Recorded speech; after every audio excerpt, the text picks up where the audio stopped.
Hello, this is Hoopy Guilo at Hoopy Geeks, and I am kind of playing Sonic 2. Kind of playing because I actually played this a while ago, and this is just the footage I recorded without commentary, so I'm going to do a bit of a commentary now. I'm going to maybe talk a little bit about my gaming history, and just what this game means to me, sort of quite an important game in my gaming history. And this is of course Sonic 2 from 1991, I think it said. First of all, the music's just really nostalgic for me, just reminds me of playing it. I should say I recorded this on the Mega Drive. I have a Mega Drive 2, and this, I say I have, it's to share with my brother, but it's in my share my care, I guess, at the moment. It doesn't work 100%. I must warn you that the screen does start to flicker at some points. It's not doing it at the moment, but yeah, it starts to flicker, and I'm not sure what causes that. I think the wires may be loose. I've jiggled it around at the back, and it doesn't seem to affect it. So if you do know why, please let me know. It did actually do it before the Mega Drive was actually an old in my care. It used to do it. I don't think it did from when we first got it. Maybe it's always done it, but I do remember it flickering like it does on back in the olden days, back in at least the late 90s. Yeah, so Sonic 2. So it's quite an important game to me. Quite important part of my gaming history. I guess my gaming history begins. Well, let me say I'm probably a late generation X. I grew up in the 80s, and I guess late 80s to early 2000s were probably my peak gaming in my life. 1980s, I can't remember really playing any arcade games, but I always liked looking at arcade machines and the games. I used to watch them without any money, just pretend I was playing them. I don't know if people were waiting behind me, but yeah, that's what I used to do. I do remember my very first arcade game. That was Pole Position, or Pole Position 2. Some of you, I don't quite remember it, but I think it was Pole Position 2. But yeah, I do remember it was the arcade machine was in it was like a car, I guess. You went inside it, and I have seen one since. I've got a photograph of someone with me in it.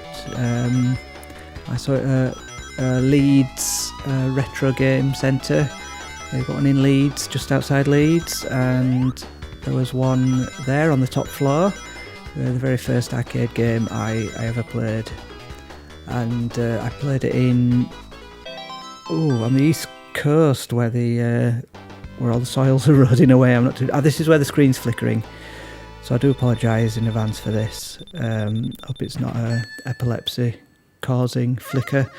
It might be, and like I say, it does sort of stop and start depending on when it reloads. Like, I think it's stopped now, but when it reloads to another bonus level, there we go, it's off again.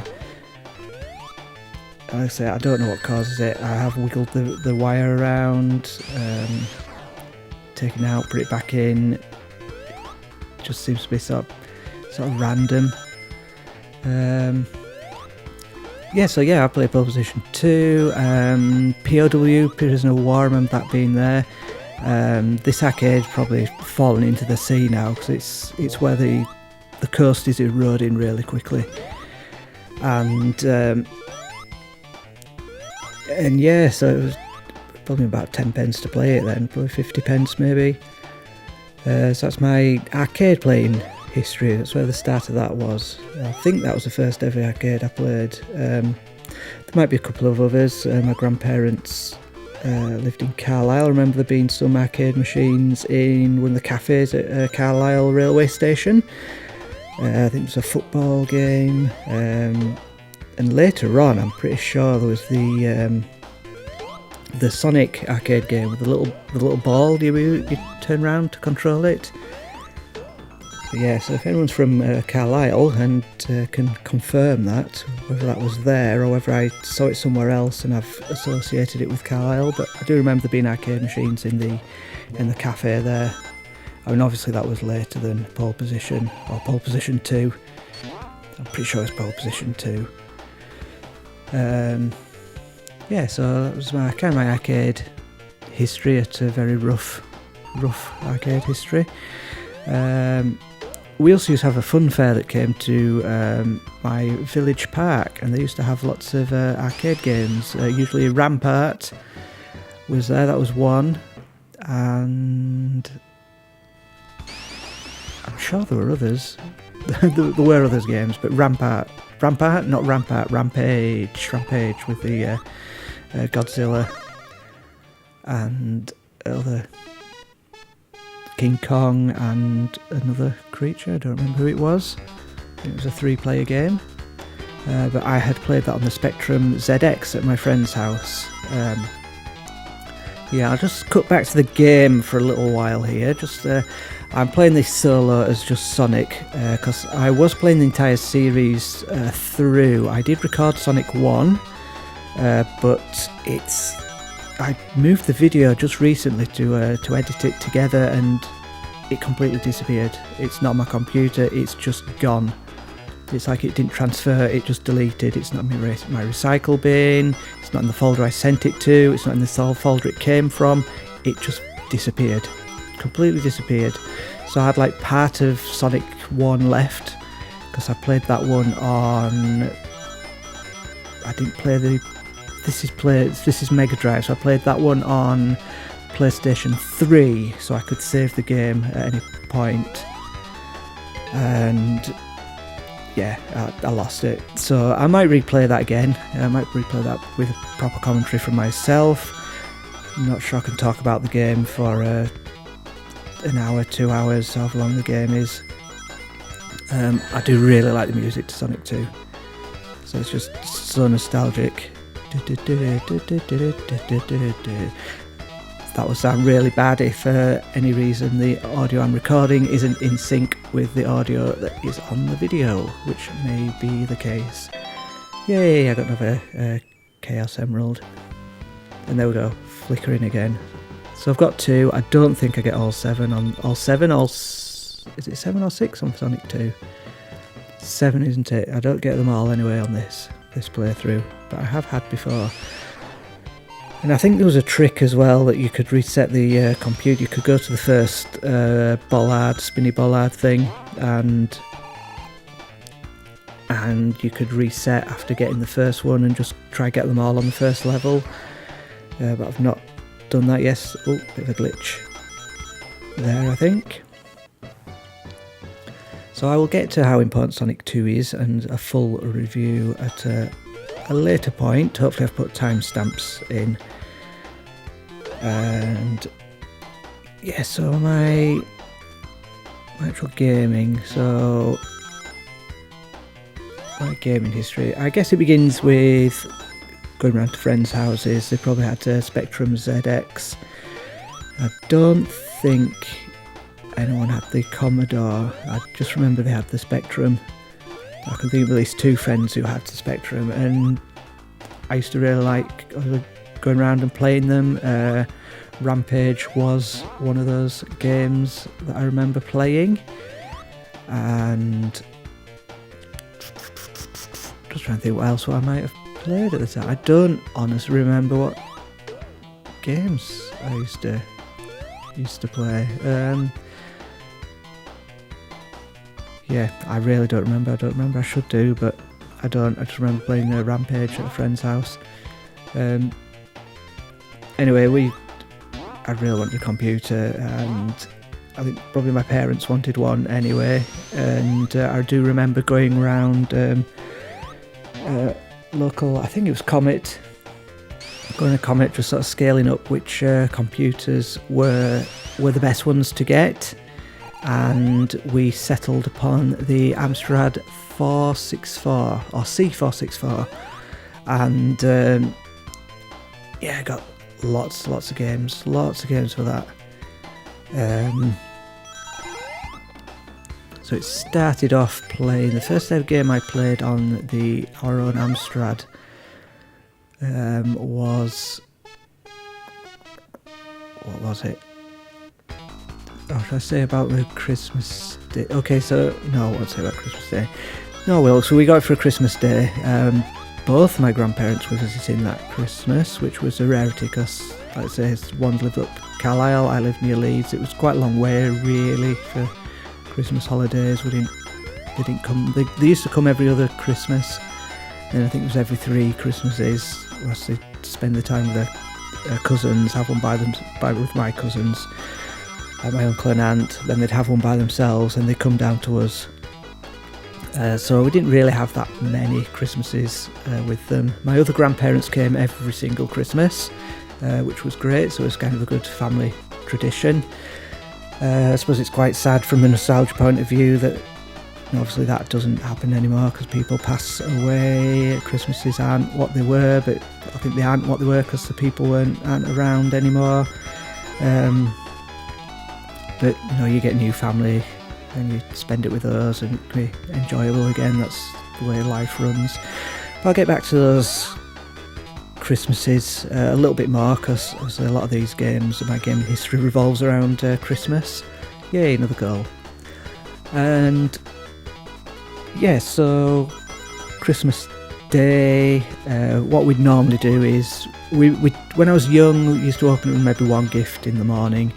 Then my dad would collect his parents from their home, and then we would have a really big dinner. We have the non-big Christmas dinner, and then after dinner we'd all share our gifts and give gifts to each other. So we didn't open our gifts first thing in the morning. There was some under the tree which when we were younger we could open, and then my parents would bring some down and grandparents would bring them down and out, and we'd sort of share them all after dinner. So probably about 3 o'clock in the afternoon when we get our gifts.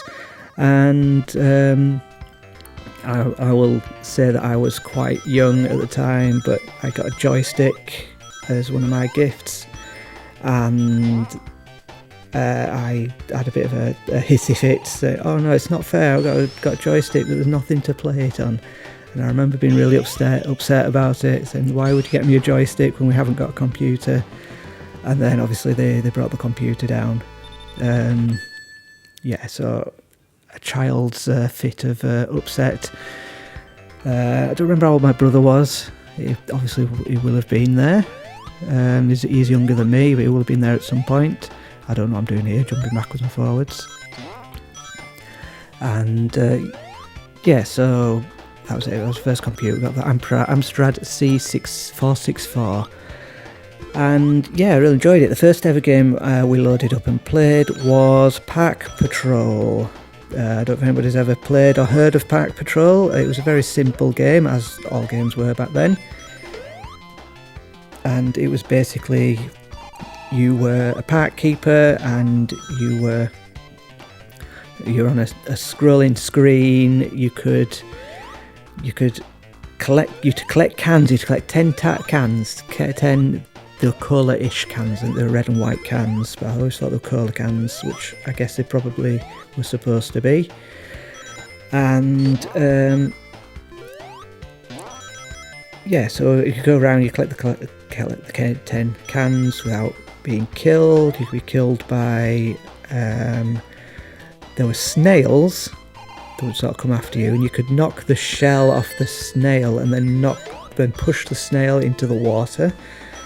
There were people swimming. There were people in swimming, and they would occasionally would be shouting for help. I think this bit, I'm trying to find an entrance down at the bottom, but there might not be one there. I've given up. and so people would shout for help. I think it would be very Amstrad era sounds that go beep, beep, and that was them going help, help. And you could go in the water, you to get into a little canoe, you'd find a canoe and you'd to go around in the water and save these people. And there must have been some obstacles in the water. There were logs, and you could crash your canoe into the log and you kind of balanced on the log. I'm making it sound a lot more complex than what it actually was, but I remember played that for ages. That was the first game I played on the Amstrad. The second game was a game called Save Santa, and I don't quite remember it. And it was like a top-down game where I think you were collecting parcels, but it was called Save Santa, and my parents had been up, I think, all the previous night with a copy of Amstrad Action, which was the Amstrad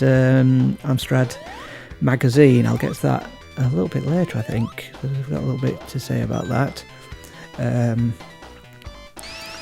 they'd spent all day, they used to put games in there, and you could program it into the Amstrad. So you put line 10 space with it brackets, so you put data, and you put all the data and you put it line by line, so it's 10, 20, 30, 40. I do remember doing that.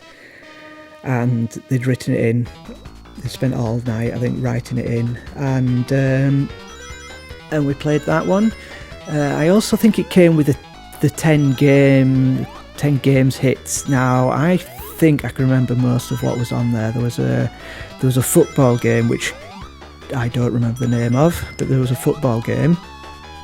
There was Jack the Nipper 1, in which you played a baby called Jack the Nipper who could fire pea shooter at people, smash vases, push them off shelves, and I think you were trying to get a really high naughty meter.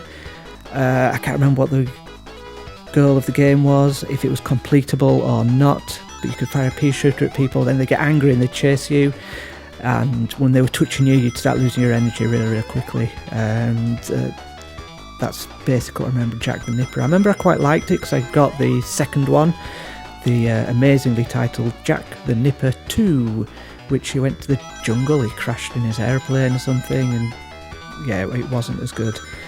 So that was 2 of the games of these 10 games. The others were, I think, Dizzy, the first Dizzy game. That's certainly a very early game. I loved to play that. I do have Amstrad capture card or converter, so I can record it, but I am not living in the UK. I am in Hong Kong at the moment. I only have my PlayStation 3 and PlayStation 5 and my wife's Switch, so I can't record too many games. The Amstrad itself is still working, it does still exist. It is in my home in the UK, which is near Leeds, as I have pointed out. I'm not going to say exactly where I'm from, but near Leeds, which you can probably guess by my outrageous accent. Hopefully not as broad as some people's. Finally, first boss. And I do really like it. I love the music to this.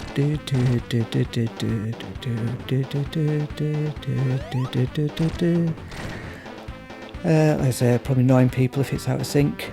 I used to like doing this when I was playing with friends and just making it look like Sonic was talking.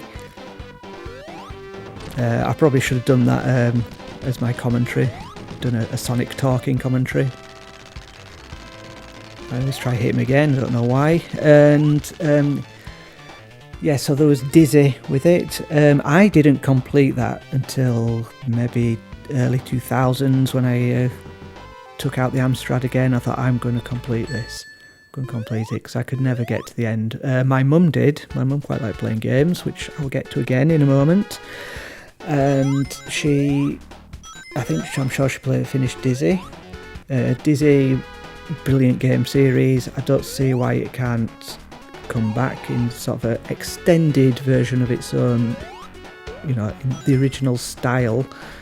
I don't see why those sort of games can't come back. Sort of retro games are quite popular, I think, or reasonably popular. And I think Dizzy's sort of screaming out for a return. And Codemasters are still going. Codemasters made it.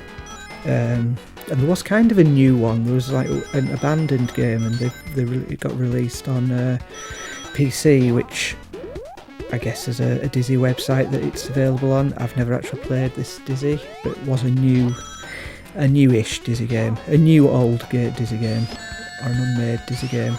That was clumsy of me. So Dizzy was in this 10 game set. Monty on the Run was in this 10 game set. I would also get Auf Wiedersehen Monty, which I preferred Auf Wiedersehen Monty. But I've got recollections I played Auf Wiedersehen Monty before Monty on the Run, so maybe we got this set later. Not sure, but I'm pretty sure it came with the Amstrad.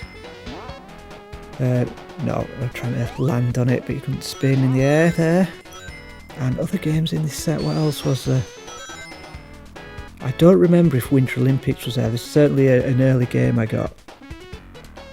No, I don't think it was. I think we got Olympics 88 maybe earlier, 86. When was the Olympic Games? When there used to be Summer and Winter Olympics used to be in the same year.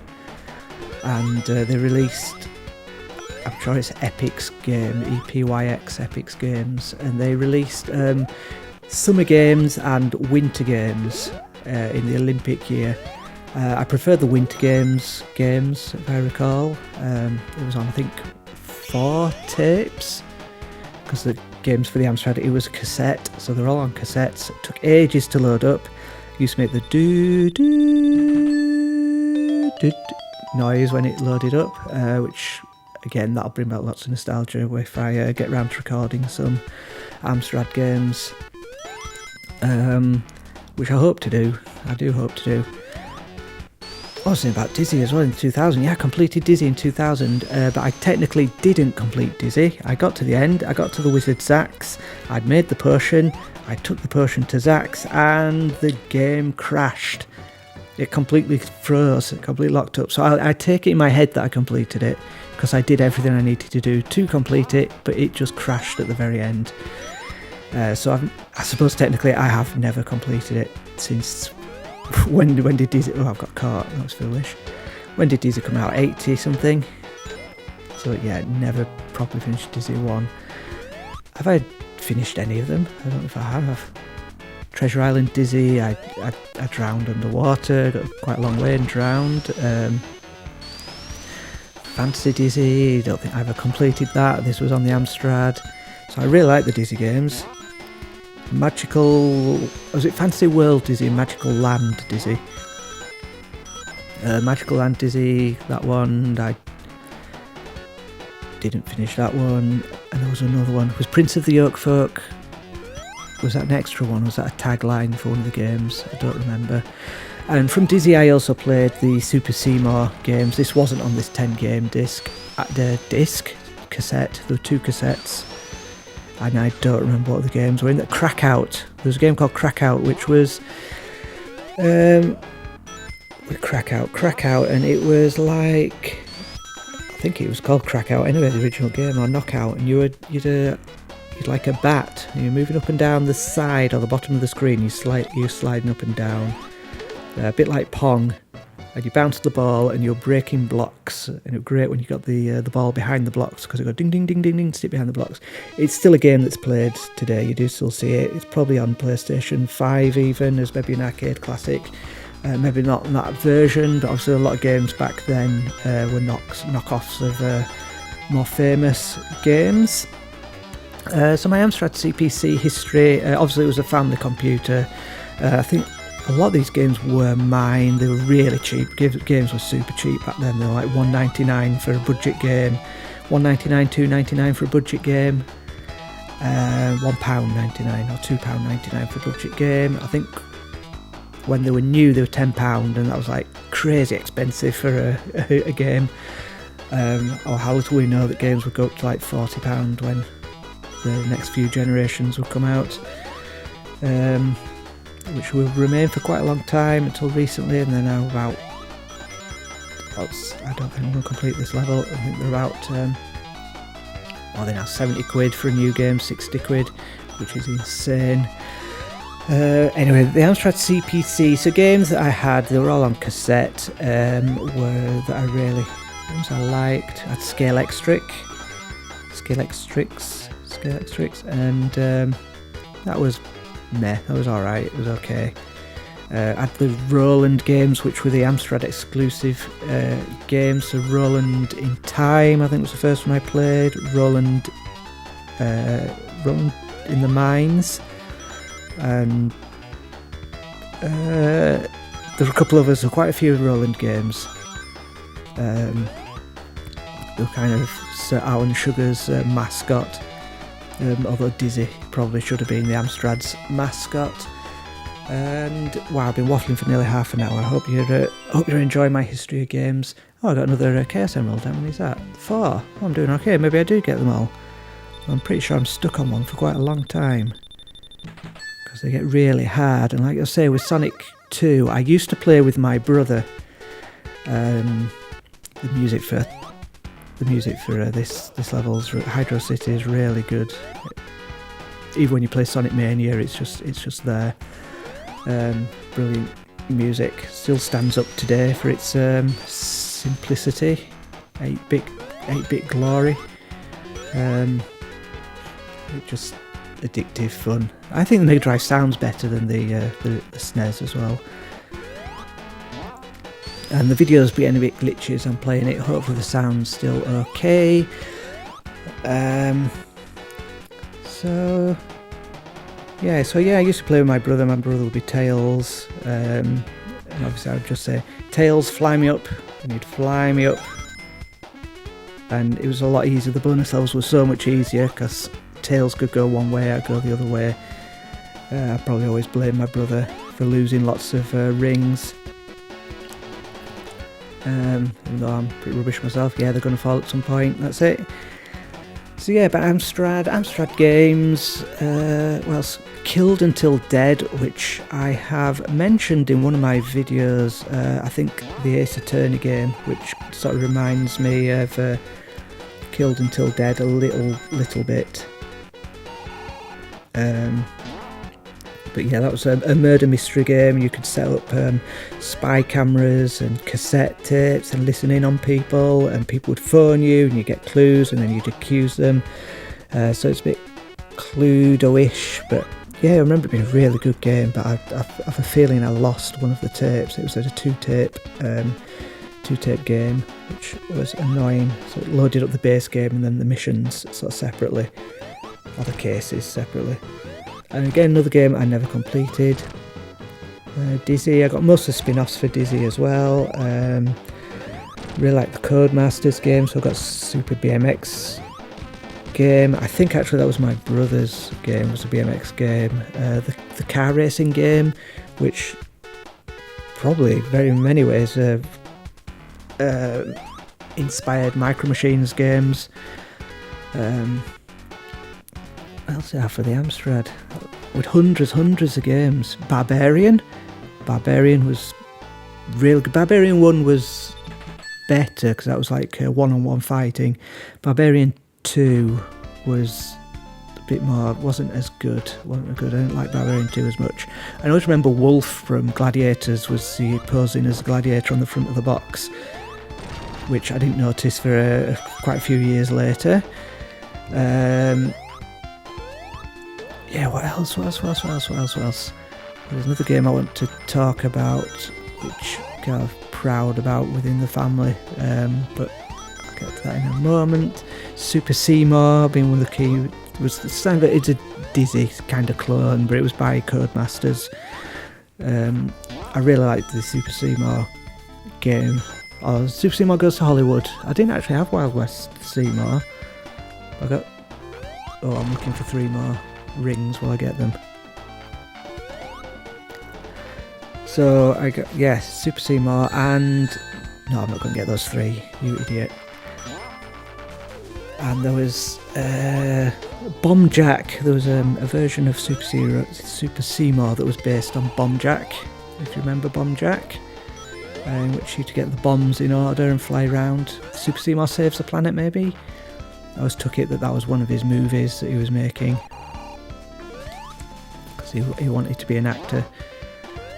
And we also had the demo for that from Amstrad Action. It was a specially made demo in which he recorded his first movie on a home video at home, and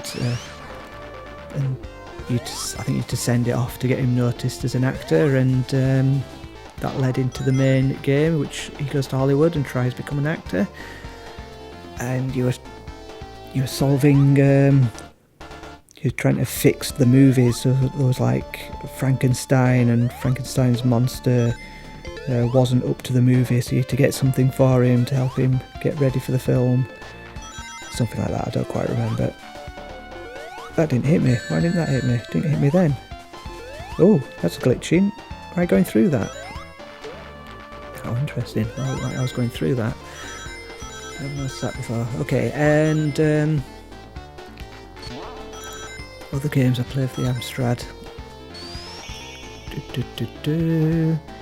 Dizzy's were sort of the main games. There's a game called The Duct, which you're like a car and you could jump over. I think you're jumping over like pits and things. It was a duct, so it was like a circular like drain duct pipe, and you could go all the way. I think you could go upside down in it. I don't fully recall. And we had the Amstrad for a lot longer than what we should have done before we got any consoles or newer computers.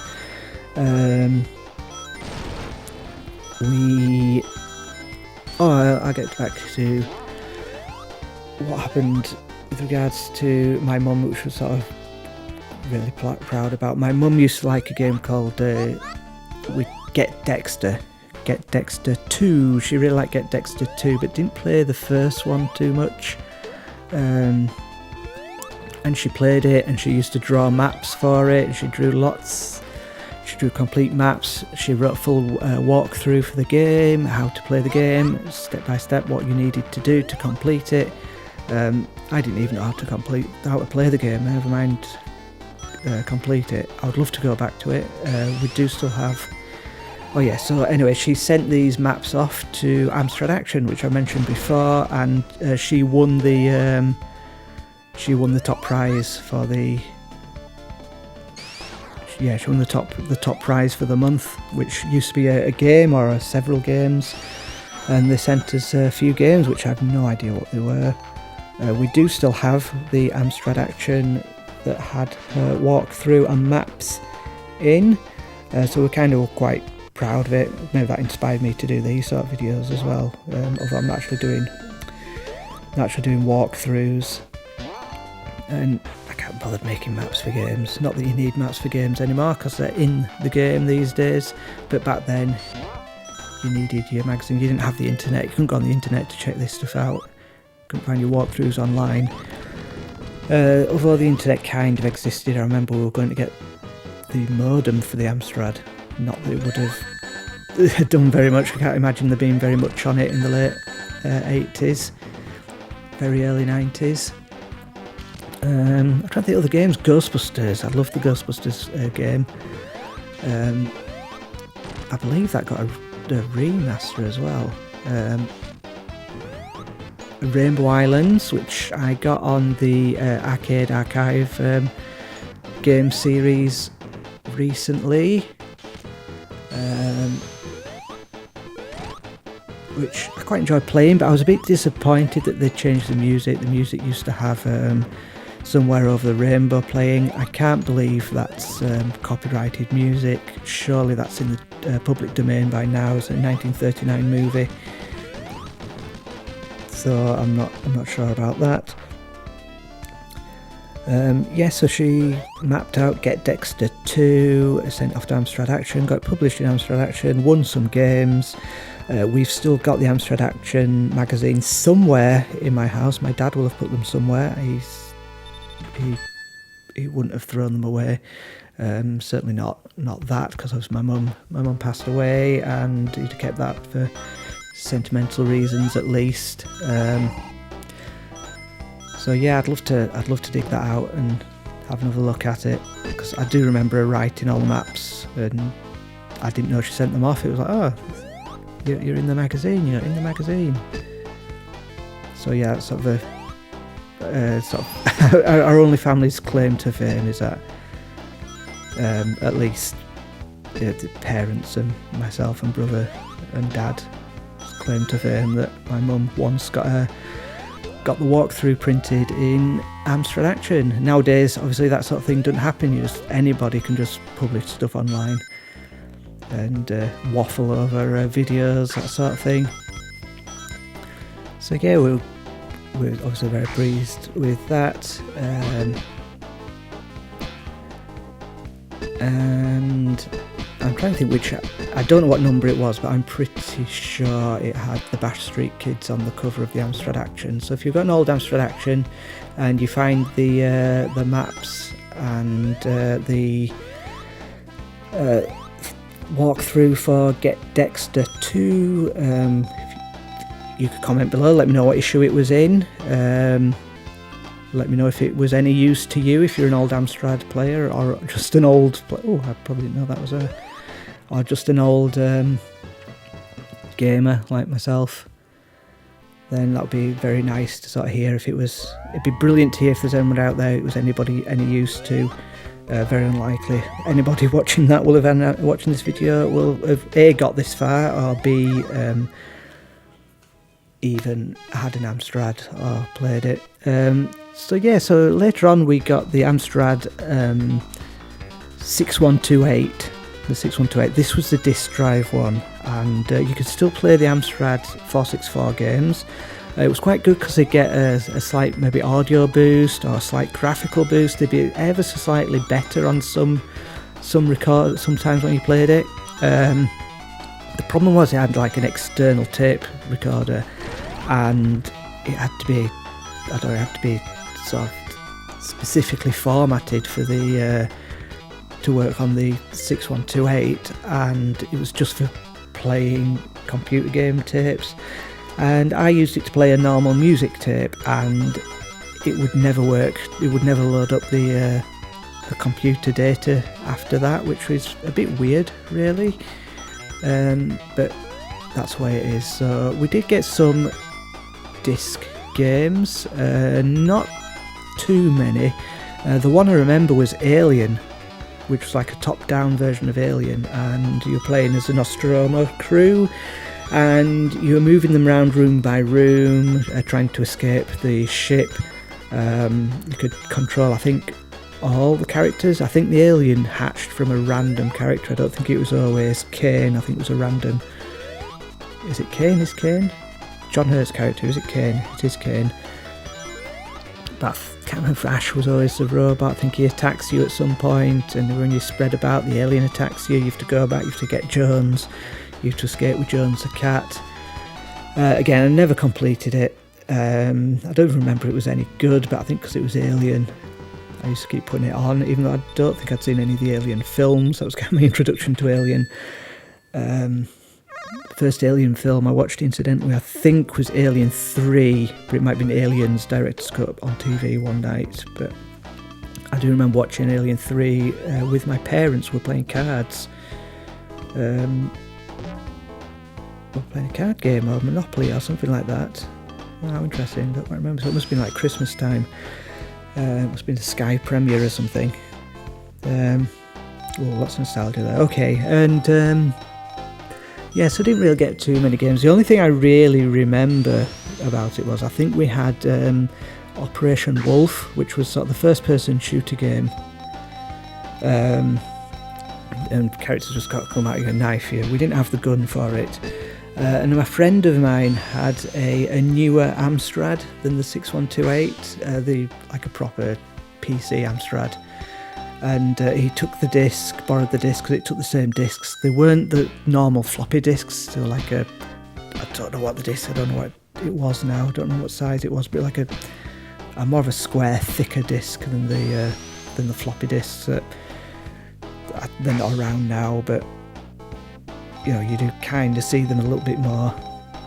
And yeah, I lent it to him, and he came back not very happy. He tried the game on his Amstrad, or his dad's Amstrad, and apparently it set it on fire. I don't know if the disc got stuck in and it revved and started smoking, and it broke their computer. I don't know what happened about it since. We're saying it wasn't our fault. It might not even have been the disc's fault. It might have been the computer itself that broke. Might not have been the actual disc. Might have been done that with any disc or any disc drive. So yeah, that was a bit annoying. So yeah, some games were a little bit. Yeah, so that's about it for the 6128. Apart from the older Amstrad games that had a slight boost, not a big boost, just a slight boost. Yeah, that was it. I didn't really use it that much. Maybe use it to write on or something. But it came that era when.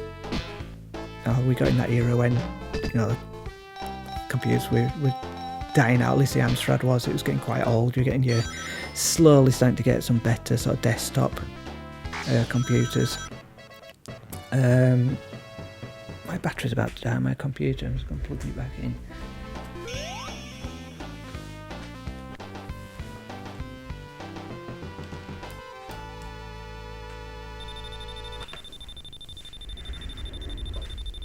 There, that'll help, and I'll return to my amazing gaming history. Casino Night, it's like Casino Night music as well.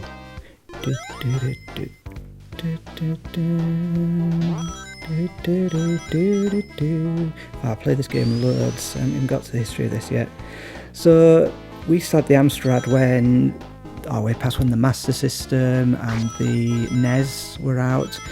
I think friends had them, but never really bothered. The Amstrad was still sort of okay. It didn't interest me too much. Just watched programs like Games Master, I think they were on at the time, and things like, what was the one that would used to be on Sky TV? It had Big Boy Barry. He got like his own series, but they used to have one with Pat Mills. Pat Mills used to host it. It was a gaming thing. It used to have lots of different characters, and I think what's in it? David Walliams. David Walliams was in it. It was quite young, so it was sort of very early David Walliams thing that he did. It was in, I think, Big Boy Barry. So it was like a Big Boy Barry series, and then there was this gaming series where they had competitions, and I think that got me into sort of wanting a console. A friend of mine had a SNES. He used to play Street Fighter a lot. He always used to beat me on Street Fighter. Probably why I don't like Street Fighter too much, because he just used to beat me all the time. So yeah, and my mother used to work at WH-Smith, and her manager was obviously a very, very nice, trusting manager. One weekend or 1 week, I think it was a full week actually, he let my mum borrow a Sega Mega Drive. So at the time we used to have an old chest freezer in the kitchen, one of those really big chest freezers, which I miss. I actually really prefer them to the standard ones, but I don't think you really see them anymore. They're pretty rare, I think. And I took down my portable TV from my 12-inch television from my bedroom. We put it on the chest freezer, which obviously didn't get opened very much. And we set up the Mega Drive. We had it for a week. We had Sonic 1. Sonic 2 I don't think was out, so this must be around 1990, early 91 maybe. And I really don't remember Sonic 2 being amongst the games we borrowed. We borrowed Alicia Dragoon, which I still like. I used the audio in one of my earlier videos that I used to put on. And yeah, that's a game I'd quite like to play again, Alicia Dragoon, but my Mega Drive is also not with me in Hong Kong, and I probably won't bring that here. Because, like I say, as you can see by this, it does flicker. And yeah, so we borrowed a Mega Drive for, I think it was a week, it might have been a bit longer, I'm not too sure, but we borrowed it, really liked it. So Sonic 1, I was in there. We borrowed Alicia Dragoon, that was there. Now, I'm not sure if Bart's Nightmare The Simpsons was there or not. And not Dr. Robotnik's Mean Bean Machine, we bought that later, that wasn't one of them. I can't remember what else was in there, but we did borrow more than those games, and it was so cool. It was brilliant. I'll never have that sort of feeling about playing a games console again, because it was just something. It was just totally different from like playing on the Amstrad and then suddenly having almost having our own, and we knew we were borrowing it. We knew it wasn't ours, and then it went back. But the following week, my mum was allowed to borrow the Nintendo, the Super Nintendo, the SNES, and that had Mario. I'm tempted to say it had Mario All Stars. I'm pretty sure it had Mario All Stars and Mario Kart. Definitely had Mario Kart. So you can probably guess what year it is. I'm still thinking it's 1990, but I have a feeling Mario Kart came out after that. I don't know what year it came out on my head, or Mario All Stars. I'm not sure what year they came out, but I'm pretty sure they were amongst them, as was now, like I say, the aforementioned Bart's Nightmare might have been one of them. And we borrowed this for a while. We borrowed this for about nearly a month. I remember a friend coming around from school and playing on it. We were saying, we had to be careful because it wasn't ours to sort of throw the controllers around or anything. And this one, we even got to move it from the kitchen into the living room. So I don't know what time of year, maybe it was winter and it was getting a bit cold in the kitchen. But that was just as brilliant. We borrowed Populous as well. I think maybe my mum wanted to borrow it. She says, "Oh, I've got another game to use." It was like, well, it's not our machine, so And then we said, "Oh, we want to control." I think my mum was trying them out to see, which one should she buy us. She wasn't sure, and she had this opportunity to borrow it. So you might have bought a games console from W.H. Smith that had been used by a member of staff to test how good it is and whether their children like it or not. And yeah, that Chess Freezer, I used to do my homework on it sometimes. Wow, okay. Anyway, it died like a lot of technology does, which, looking at this, my Mega Drive hasn't, but it might be on its last legs. So yes, that Christmas we got a games console, and I remember specifically before that Christmas having a dream that I had got both a Mega Drive and a SNES. The previous day I woke up really excited to play on them.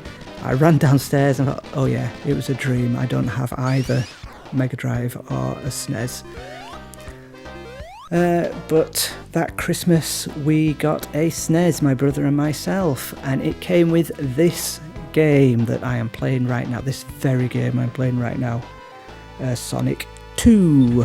It came with the game. It was just a normal plain Mega Drive box with Sonic in the bottom, with Sonic 2 at the bottom, so it comes with this game.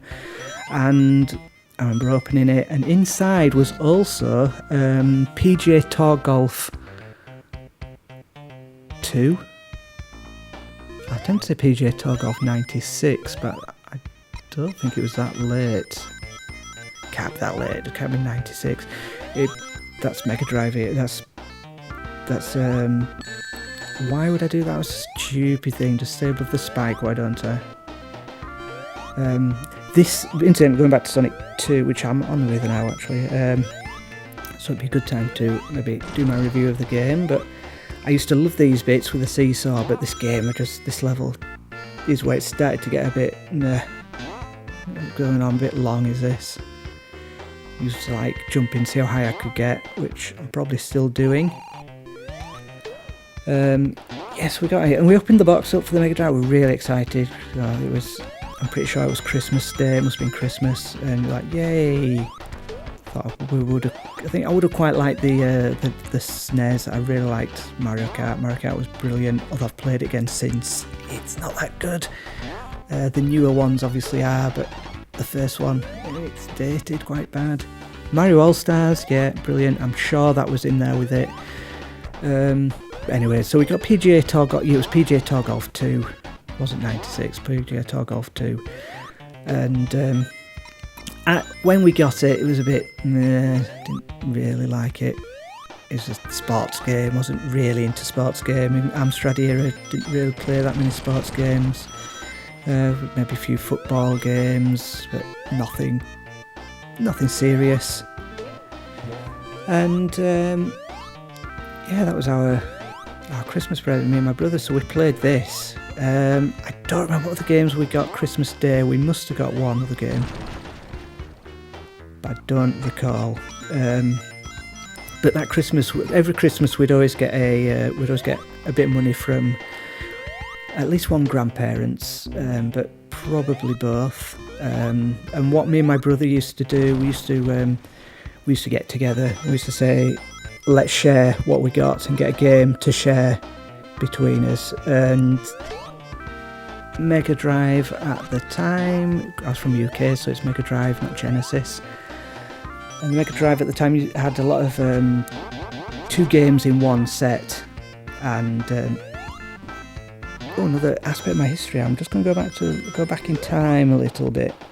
So every summer we used to go up to my grandparents' house. So we spend 2 weeks up at my grandparents'. We used to it used to be like 6 weeks summer holidays. So we have 2 weeks at home, 2 weeks camping in Anglesey or somewhere.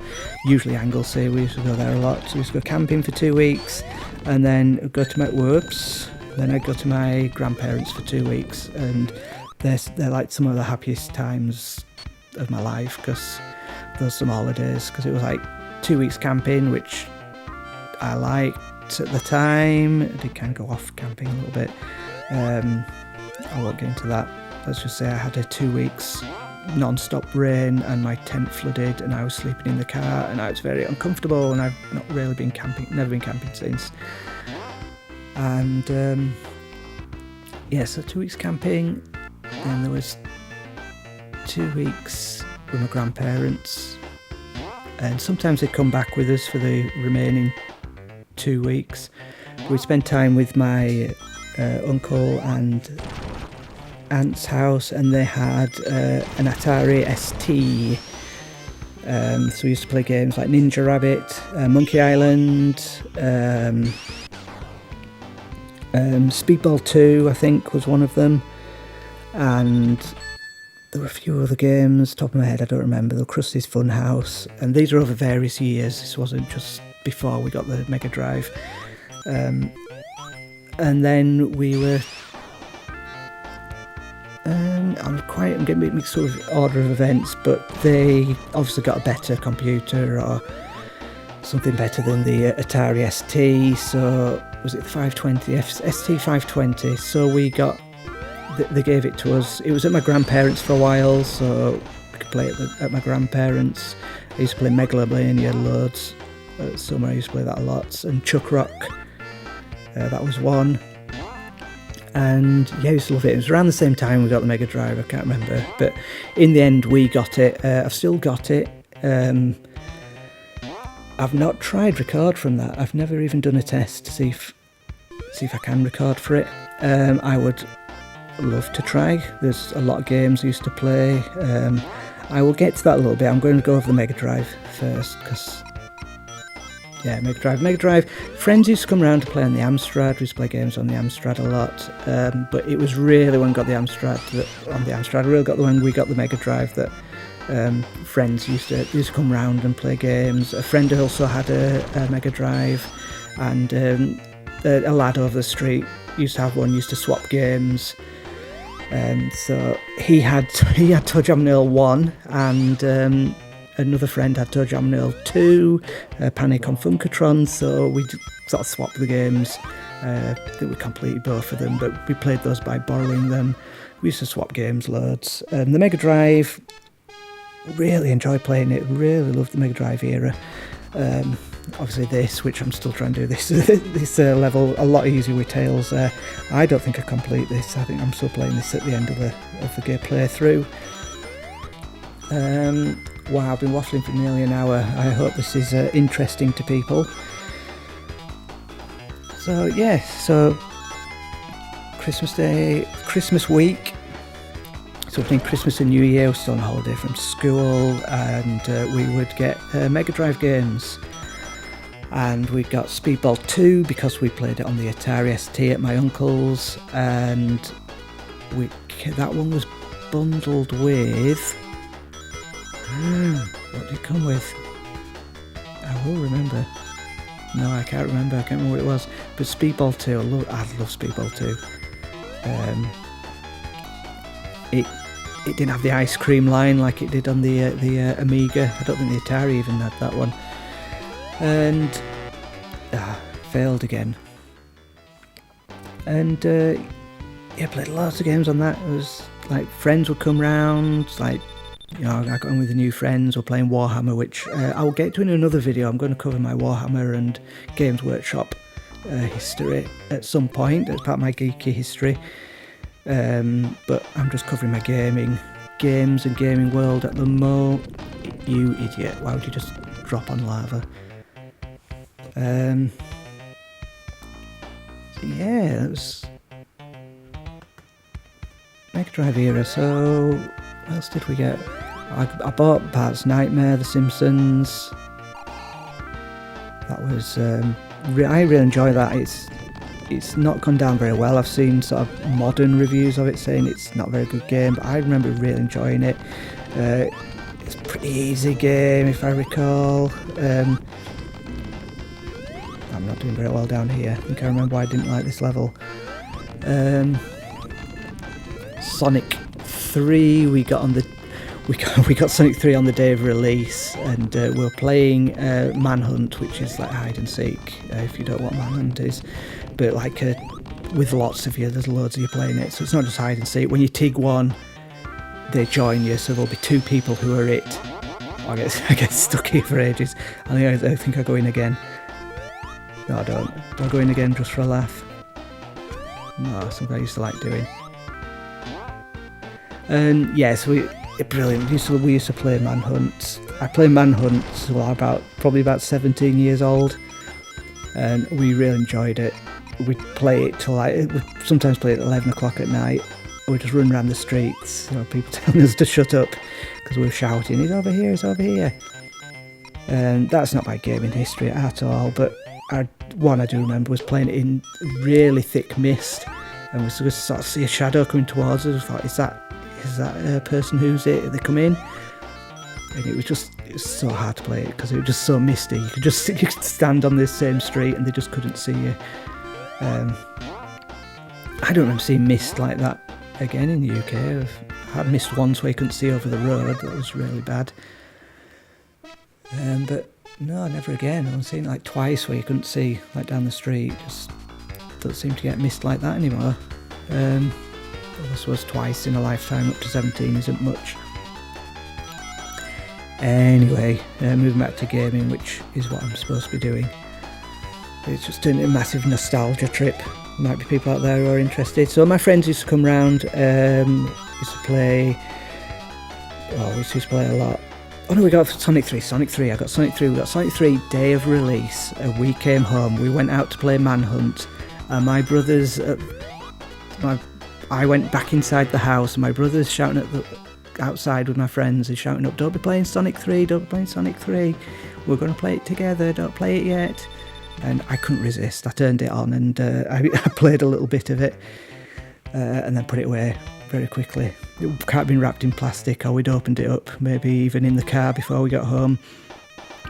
And then I came out and said, I haven't played it, but I did. I remember playing it. So yeah, that was a game. I played Speedball 2 a lot with my brother, and friends didn't really like it that much. We used to play Sonic 3 a lot. Sonic Spinball, I think, was one I borrowed. I don't have Sonic Spinball. We used to like the fighting games a lot, so we got Mortal Kombat 2. Mortal Kombat being out, but I played it. Friend had it, borrowed it. Friend had Street Fighter, borrowed that one. And very quickly, I'll just come back to it. This first time I ever saw a Mega Drive game that was really expensive, most expensive game. It was Super Street Fighter 2, the new challenges on the Mega Drive, and it was £60, which was crazy expensive. That's expensive even for a game now, because it had an extra chip in it or something to have the information for the extra fighters. So it was like an extra expensive cartridge, and man, this level been really hard as well. I think it flickers a lot on this level, so be warned. Pop, got you.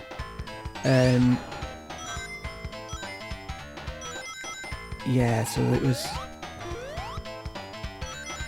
Where was I? What was I talking about? I can't remember. Street Fighter. We played Street Fighter, borrowed that off a friend, played that quite a lot. Again, still not a big Street Fighter fan. Still not really big. We got Mortal Kombat 2, which we played quite a lot, and then we got Mortal Kombat 3, which just knocked Mortal Kombat 2 out of the water. It was so good because it was so much faster. I played that with a mate loads of times. We'd sit and Mega Drive around to his house, have sleepovers. We used to play games like all night. We just played Mortal Kombat 3 over and over and over and over and over. And I've played it again since, and I don't like it. It's dated really badly, but at the time we loved it. He was always Cabal. I was probably Sector or Cyrax a lot, and I loved it. Memories of playing that game. We played that so much. We got the Master System converter for the Mega Drive, and I got Asterix. I'm not listing every single game I got, just the ones we played. I played Asterix. I played that with a friend. I remember playing that quite a long time, quite a long game. I don't know if we completed it or not. We probably did. We got the Asterix game, and Rampart, not Rampage, Rampart, which I would love to show off on here at some point. That was on the Master System. And Chuck Rock, just because we played it on the Atari ST. So we obviously hadn't received the Atari ST from my uncle at this point. But we did get it late in the Mega Drive's life. What else did we get for the Mega Drive? My brother got a rugby game. He was getting into rugby league, so there's a rugby game he got for it. I'm just trying to remember what else I got. Micro Machines. How could I miss Micro Machines? Micro Machines 1. I was told by a friend at school, get Micro Machines 1. It's really, really good. It's brilliant. Get Micro Machines 1. So we got Micro Machines, tried it. Excellent. Loved Micro Machines 1. Micro Machines 2 came out. So much better. Brilliant game. Played this so much with my friends. Micro Machines 2, Mortal Kombat 3, and when we got it, Bomberman, Mega Bomberman. They were the games we used to play, because we got the 4-player converter, so we could play with 4 players. And playing Bomberman with 4 players, playing Micro Machines with 4 players. It was such fun with like 4 of us playing at once. It was so good. And when the new Micro Machines came out on PlayStation 4, we gave it a try out of nostalgia, and it's just not very good. I've gone back and replayed Micro Machines 2, and it is still a good game. Don't know if you heard that. That was my just got an email, went ding. Don't know if that records, but maybe it didn't. So yeah, love those games. Love those games. 4 players as well. I'm trying to remember. I'm wondering if it was a 4-player. I think we got a Bomberman again on the PlayStation. That was 5-player, but I remember we'd ordered Bomberman on a online, not an online, a mail order. So you used to get adverts at the back of your Sega Power, I think it was, Sega Pro, Sega Power, and yeah, you used to get little adverts at the back selling games, little catalogues, and we got a few games from it, and Bomberman didn't come, and I was always asking, I'm really impatient, me and my brother are impatient wanting this game. Oh, when's it coming? It's been a long time, it's longer than 28 days. And I remember my dad phoning up really angry, phoning up the company saying, our game's not arrived yet, will you hurry up and get this game, because I'm sick of my children asking me when it's coming. He was really annoyed. I don't know if he really rang them or he pretended to ring them. And the music cut off then, strange. But I remember being annoyed. I was like, oh no, I felt really guilty. I felt bad for the company because I just thought they're probably doing the best they can, maybe they just haven't got any in stock yet. We bought other games through them, I don't remember which. I'd love to go through all my Mega Drive games. I'll do a Mega Drive game list at some point. Non-emulated, although you'd have to put up with this flicker, which is a bit annoying. And so we're playing Mega Drive a long time. Those part games, we got Micro Machines. There wasn't Micro Machines 3. That will come later. So we got Micro Machines 2, Micro Machines 1996 tournament, which had some of the same tracks from 2. It's a bit annoying, but you could make your own tracks on it, which was good. I remember making our own tracks, really good track designer. Then there was Micro Machines Military, which I liked, but we must have got it close to the end of our sort of Mega Drive playing era, because I think we were playing a lot of games on the Atari ST then. So Micro Machines Military, I liked it. Maybe my friend just didn't like it, we didn't play it. But I don't remember ever playing big 4-player games on that like we did with the Micro Machines 2. So maybe friends were sort of going away and doing their own thing a little bit. Maybe moved away from home even, I'm not too sure. So this was about 90. So we got Micro Machines 9. It was Micro Machines 96. So when did the was it 96? When did the PlayStation came out in 96, 97? So yeah, these were all near the end of the run. Still liked it. Never got Sonic and Knuckles. My friend had Sonic and Knuckles, so we borrowed that off him. So I wouldn't get to play that till the PlayStation 2 era. Properly. Own it myself. We got Eternal Champions, which got really good reviews in the Sega magazines, but I think it got lesser reviews in the non-Sega ones. I think there was a bit of controversy around it, that Sega were paying to give good reviews to the game. It's not a bad game at all, but it has dated. It's like Street Fighter, it's just a bit, I hate to say it, Street Fighter 2 is just a bit old and clunky now, and I think Eternal Champions is the same. I have played it. I took the Sega logos, I had unique Sega loading logos up, and I was going to use them in my videos as sort of joining things between videos, and not enough rings again. And I might still do that. I might dust them off and reuse them. Eternal Champions, yeah. Trying to think what else there was. I'm sure there's something else I've missed. But around the same time, we're playing on the Atari ST a lot, and we would play Supercars 2, which, if I remember rightly, had someone who looked like Harrison Ford as a newsreader. It was very Micro Machines style racer. They moved the I die a lot here. I do die a lot here. So I apologise if you're just watching. You might be watching with the sound off. Yeah, really. Yeah, so we played that. We played a game called Atoms, which I think was like an indie game, but you you place an atom down, a little ball, and when you got 4, when you put 4 in one square, they'd explode.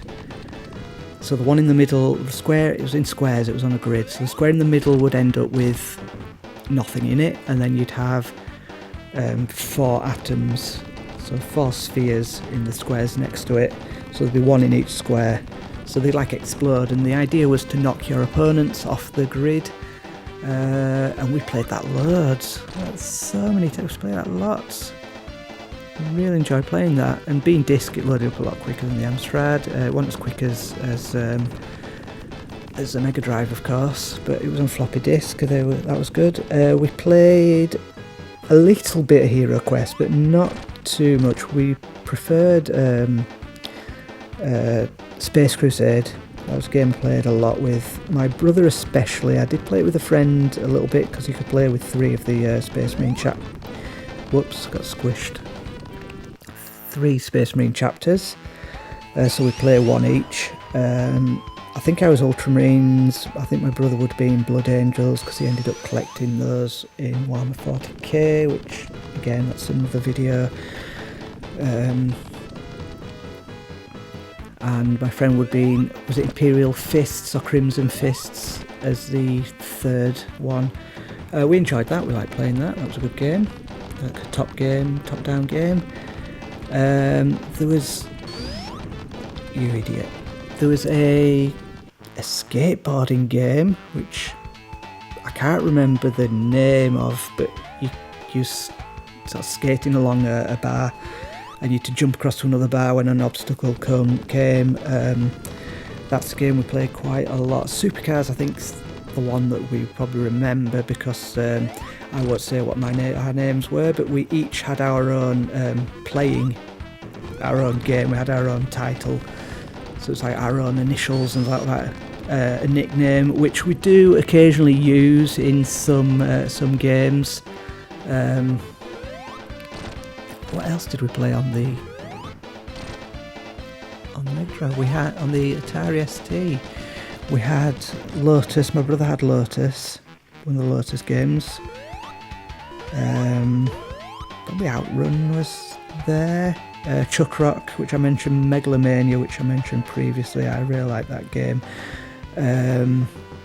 Was it Harrier Command? There was a game called Harrier Command, and you controlled like a computer-controlled aircraft carrier, and you were taking over planets. It was planets. You were taking over islands. It was a strategy game. This game used to annoy me. This level used to annoy me. Although I kind of like the music. It always started to get a bit depressing, the game at this point.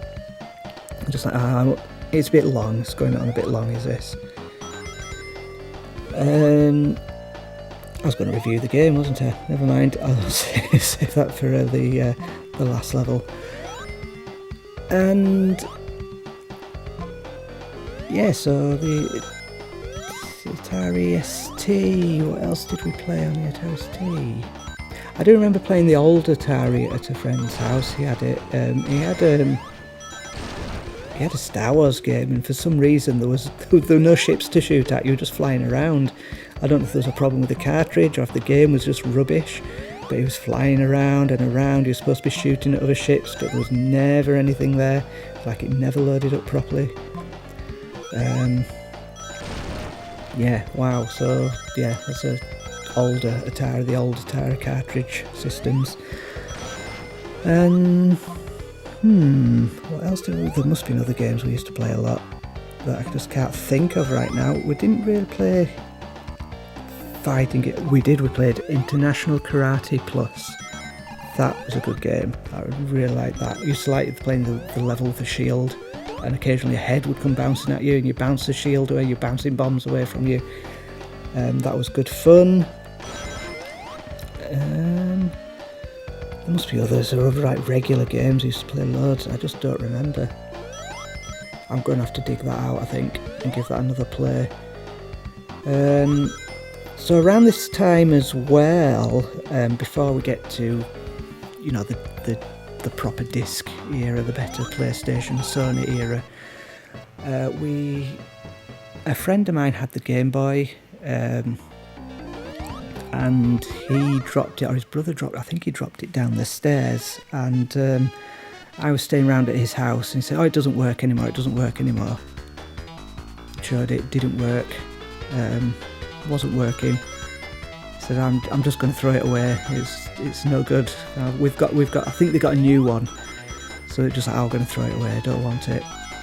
I said, oh, I'll have it, because I had this thing where, at the time, where I was collecting like old technology stuff, you know, things like that circuit board, and my dad was a transport manager, and he'd got the gear stick and indicator, the column from one of the trucks from the repair shed, and I loved stuff like that. I don't know, I think that got thrown away, but I hope it did. So it's stuff like that, and I said, oh, can I have it? He said, yeah, it doesn't work, take it. And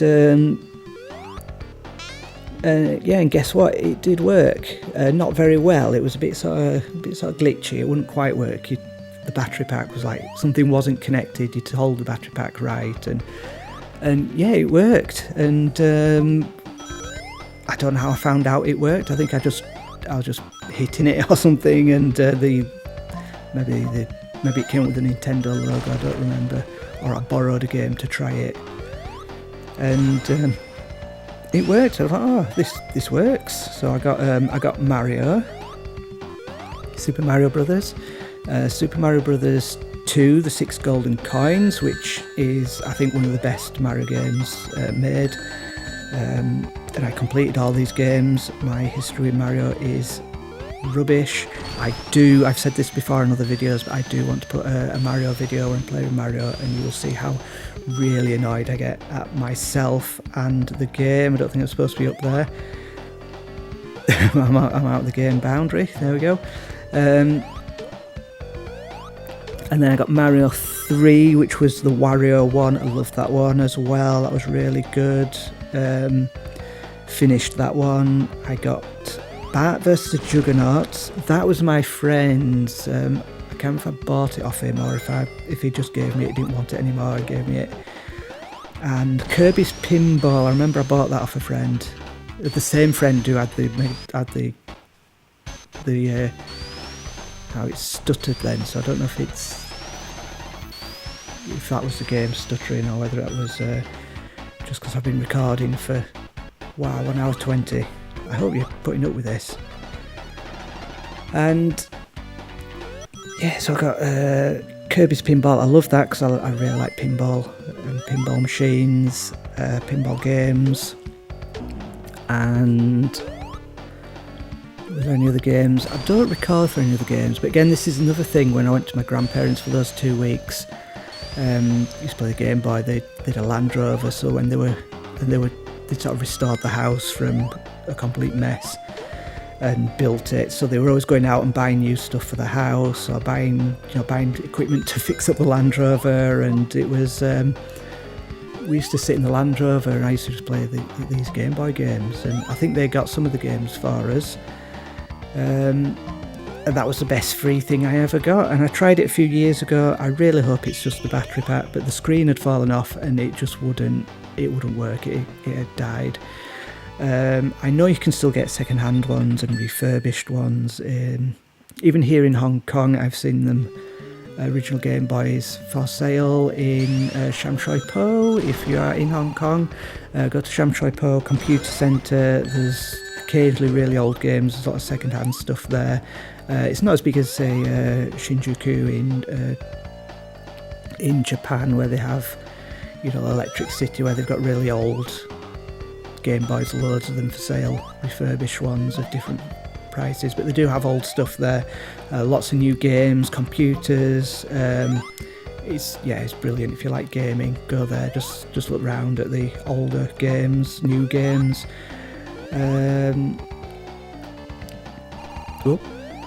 That was a weird glitch, I think. Am I going to go back again to try it out? I am. Watch. Blue. Oh, they've put some spikes there, haven't they? That's so weird. You just bounce in the air.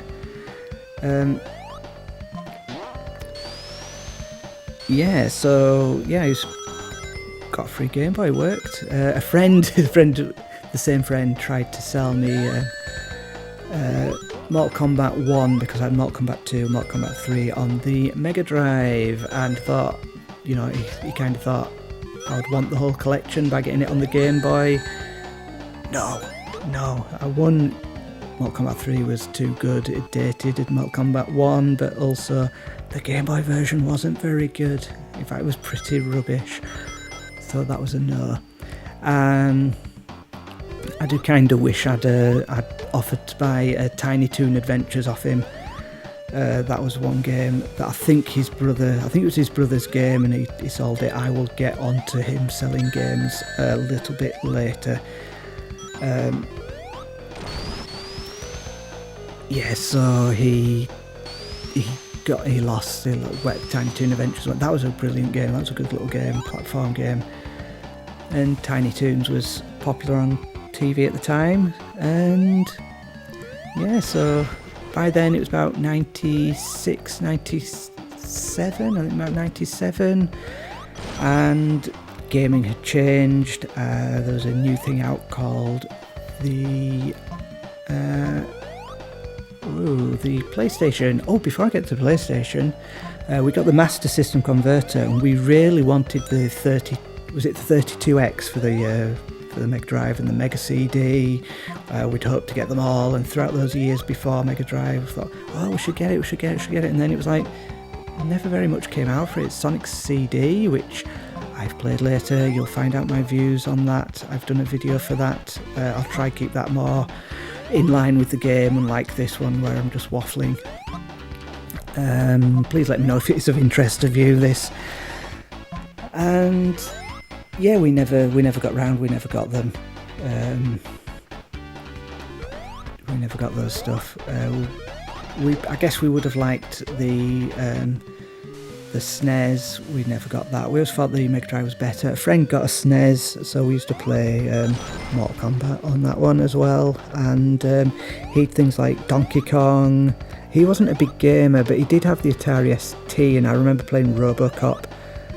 So I got RoboCop for the Amstrad, went back to Amstrad. RoboCop, that was another game, it wasn't as good. And the Atari was brilliant. I always remember he had the Quavers game, and I forgot what it's called. Was it Sleepwalker? Someone was asleep and you were a dog, and you had to put yourself sort of stretch your arms out across to fill gaps so this sleepwalker wouldn't fall and wake up. Lemmings. I forgot about Lemmings. Brilliant game. Who can forget Lemmings? The game that brought us the company that would eventually bring us Grand Theft Auto. So at the time I was probably in sixth form. I was still using the Amstrad for printing off my work. We had a dot matrix printer. It was showing its age. It was getting a bit embarrassing when I was using dot matrix stuff in my schoolwork. I sort of said we need a new computer, we need a more up-to-date computer, at least a new printer, because the Amstrad's showing its age now. And it was a good computer. There was nothing wrong with it. It lasted well. It did its course. We used it for everyday work and gaming, mostly gaming. So that was coming to its end about 95, 96. So we got Windows computer, which I think was my granddad's. My granddad was quite he's very intelligent, being a teacher, engineer.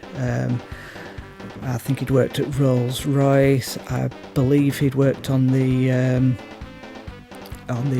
cooling systems for the nuclear submarines, which it was under the National Secrets Act, which I think he only sort of revealed when that sort of period of his national secrets were given away, or he told us something he shouldn't have done. But he still never said much about what he did, but I know a lot of it was supposed to be top secret that he'd done.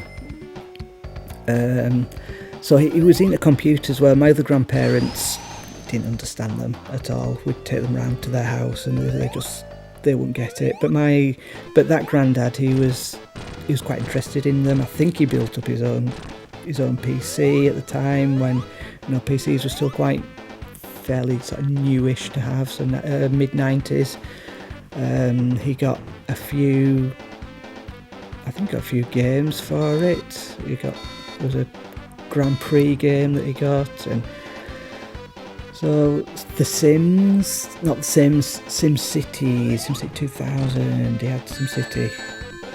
So, oh, you idiot, I completed it and I died. What an idiot.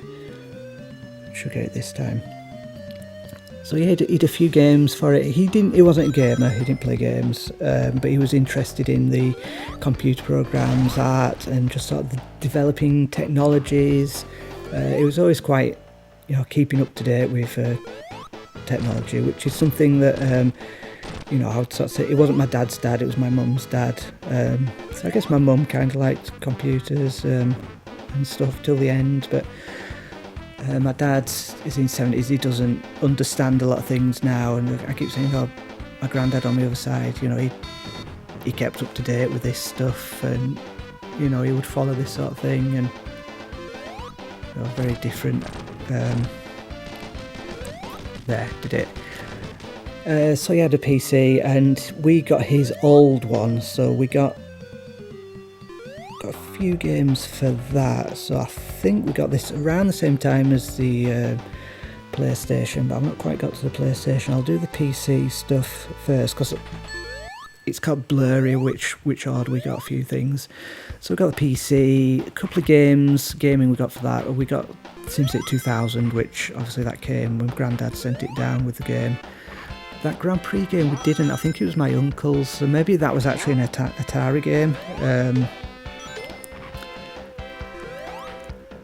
Wow, I remember the music to this level is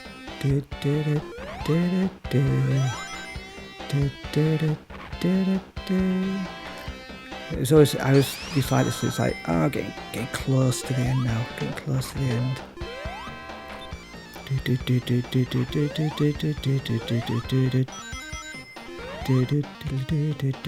Yay, remember the music.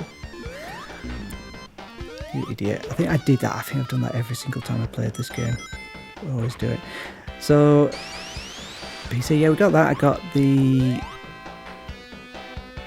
Simpsons, Springfield. I don't remember what it was called. But you're going around Springfield and you're collecting Krusty cards, and it was just like, it was more like Simpsons characters would say things to you.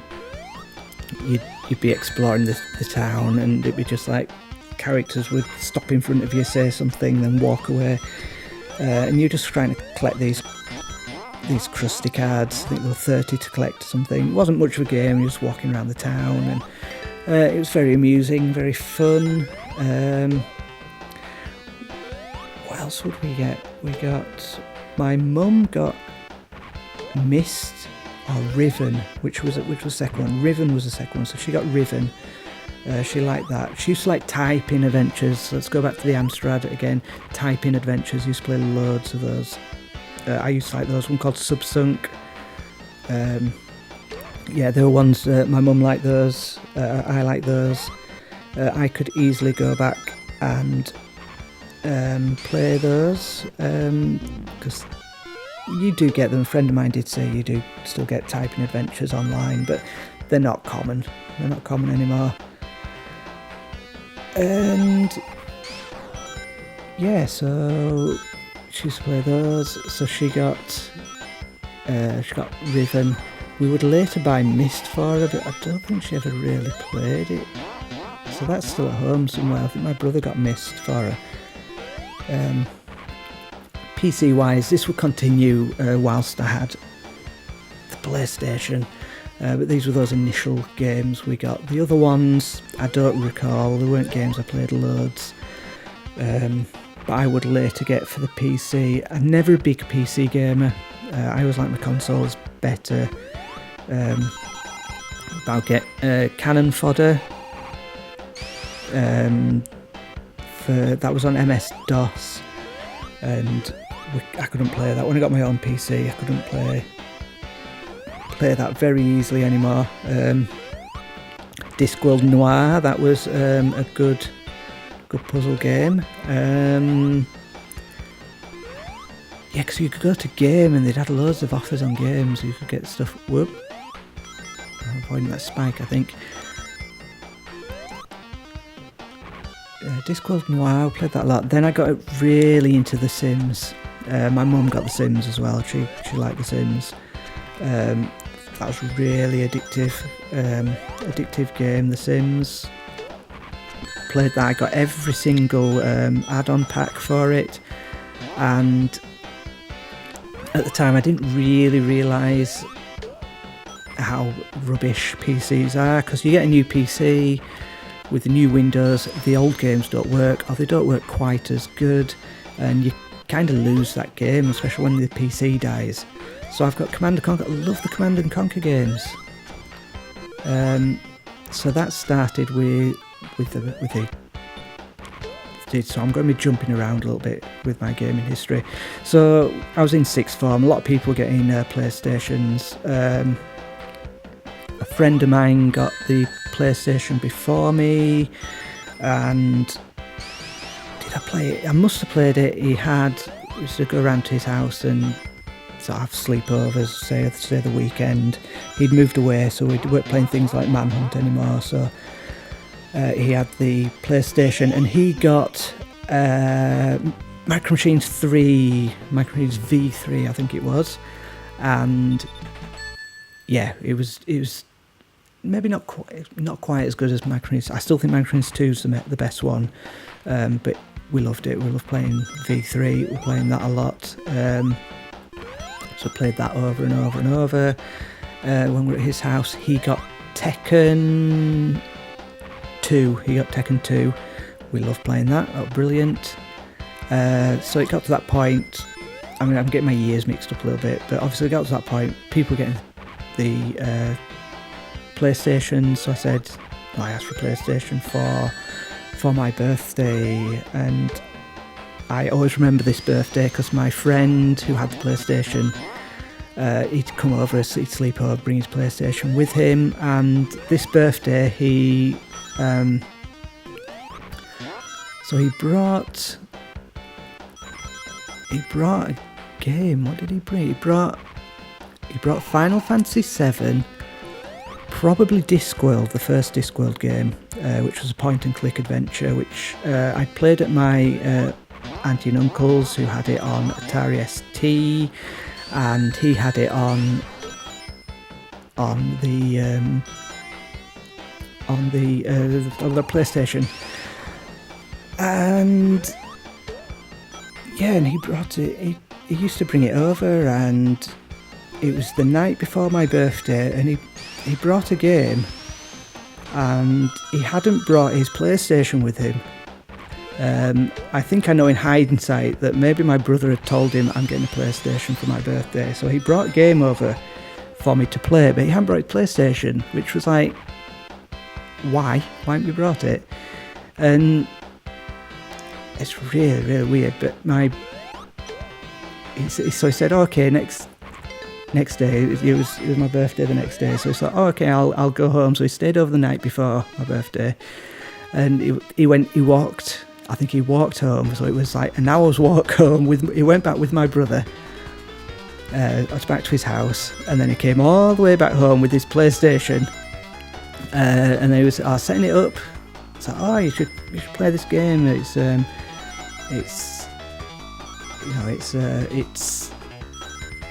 Final Fantasy VII, and you should play it. It's really, really good game. You should play it. It's brilliant, good game. I said, yeah. I think he said how many hours it was. Yeah, but I can't borrow it off you because I can't play it for that long. He said, oh, just give it a try. So I tried it on his, and then obviously my mum came home, got my birthday presents, and I got a PlayStation, which is why I think I know my friend had been told I was getting one. But yeah, because otherwise why would he bring a game and not bring his PlayStation along? He obviously knew, but didn't want to give away that I'd got one, so walked all the way back home to get his PlayStation and bring it back only for me to get one and set mine up. And anyway, yeah, so I got PlayStation. I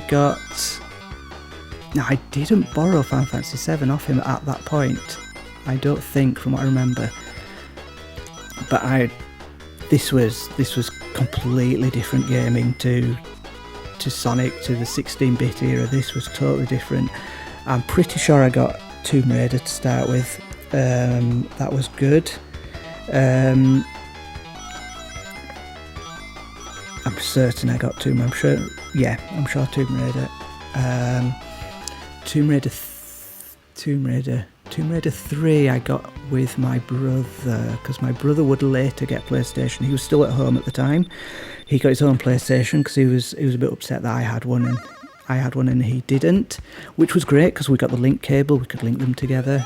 We would play Wipeout. You could cheat with Wipeout, called Wipeout 2097. I got that not long after my birthday because that was on the demo disc. I loved it. It was a fast racing game, so I bought myself that.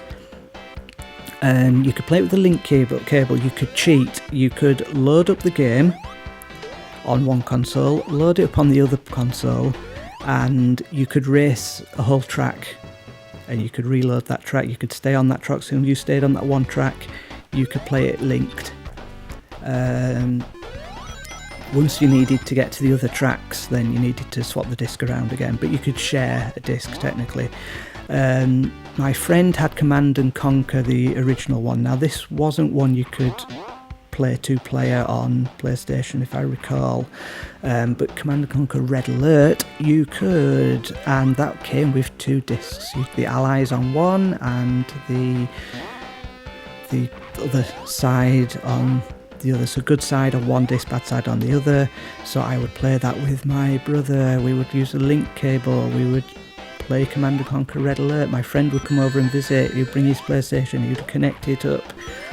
Then my brother got Micro Machines V3. I wish I got it just so I had the whole collection at the time. Although there was a V4 and I think there was like a Micro Machines where there were no cars. You were running around as people, which we'd given up by then. We got V3 and we didn't get any more Micro Machines until the PlayStation 4 one, and it was a disappointment. The controls were so bad. Should have just been able to use the D-pad like old game. That would have been so much better. But it was analog and it was kind of loose. It didn't quite move properly. Oh, I used to hate these ones. This mantis here. I'll jump, it'll hit me, and I won't be able to get back on the bolt. Go get it.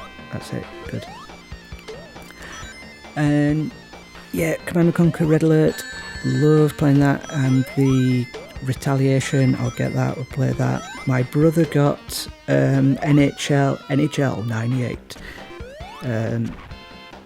with EA Sports. It's in the game, and played that with my brother a lot. We would play a full season. I was always Mighty Ducks of Anaheim because I'd probably seen the film, and my brother was always New York Rangers.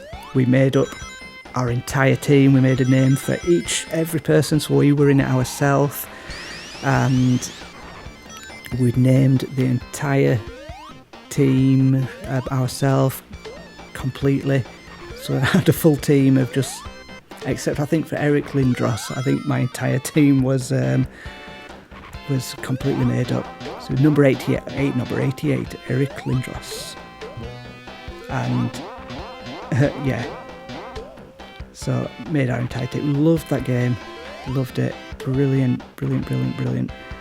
I say played a couple of full seasons of that NHL 98, which is odd that we never got any of the later NHL games. But at the time, it was great. I think because my brother moved away, no one to play it with, because my friends aren't really into sports games. I'm not really into sports games, but there's some I do quite like.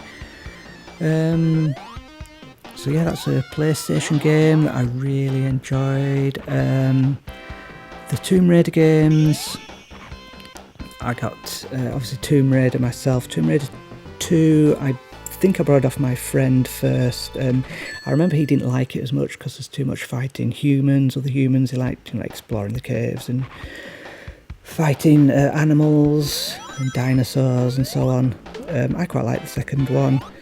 The third one, I think we took it up to my grandparents for the last summer holidays, and I'm pretty sure they got us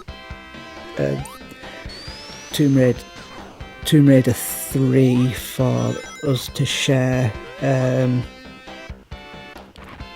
So yeah, from memory serves, I think Tomb Raider 3 was one to share, squashed. And so yeah, so then I later got Tomb Raider The Last Revelation, the fourth one, which I really liked. I liked it, I thought the graphics were brilliant. I think it was later in the run. Tomb Raider, I loved the Tomb Raider games, until, was it Dark Angel on PlayStation 2, and that put me off the series. I didn't go back to it after that, I didn't, and I know I should do, there's some good ones after that, but I couldn't play it, it was terrible. After the third one was so-so, I didn't think the third one was that good, but the fourth one, I loved it, I really did. And did I say what happened to Mortal Kombat 2? I'm losing track. It's past 2 o'clock in the morning. I've been waffling for 1 hour 40. Wow. I don't think I've ever talked so much in my life. And yeah, Mortal Kombat 2, I lent it to a friend, a classmate, towards the end of the 5th year at secondary school, which was GCSE time. Oh no. So GCSE 2, so it's the very, very, very end of our school life, until 6th form anyway, and GCSEs, and I lent it to him, and he gave me it back, no problem. And another friend said, oh, I'd love to borrow it, can I borrow it? And this was about 2 weeks before we broke up for exams, and I foolishly said, yeah, sure, you can borrow it, no problem. I've been kind, you can borrow it, as long as I get it back. But I didn't get it back.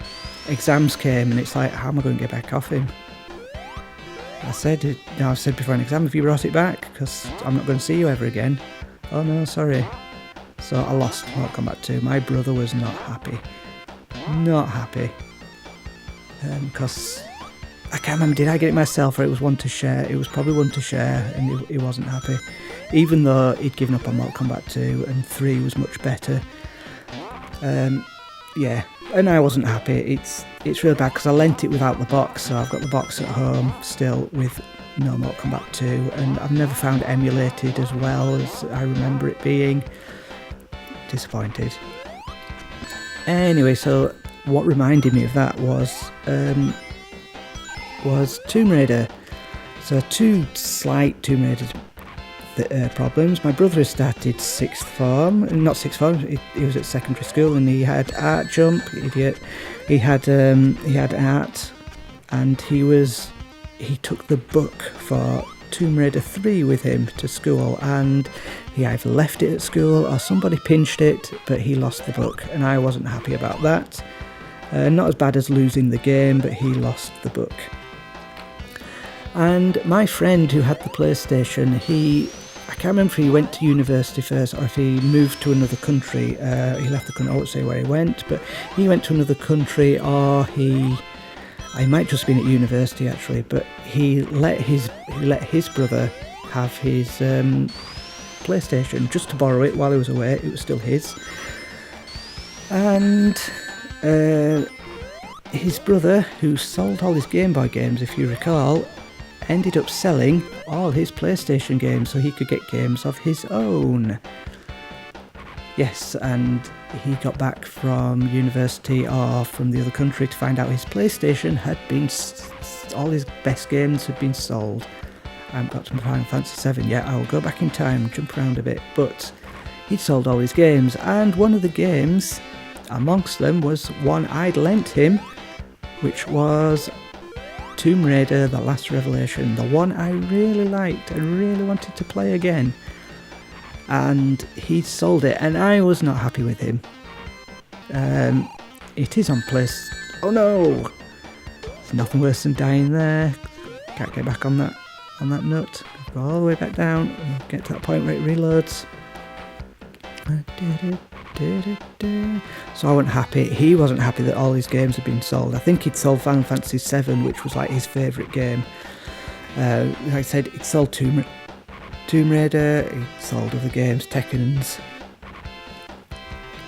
which I'll cover Tekken again in a bit because that's another big game that I played on the PlayStation. And wow, yeah, so lots of memories here, but not as much. I don't have quite that nostalgia I did like with the Mega Drive.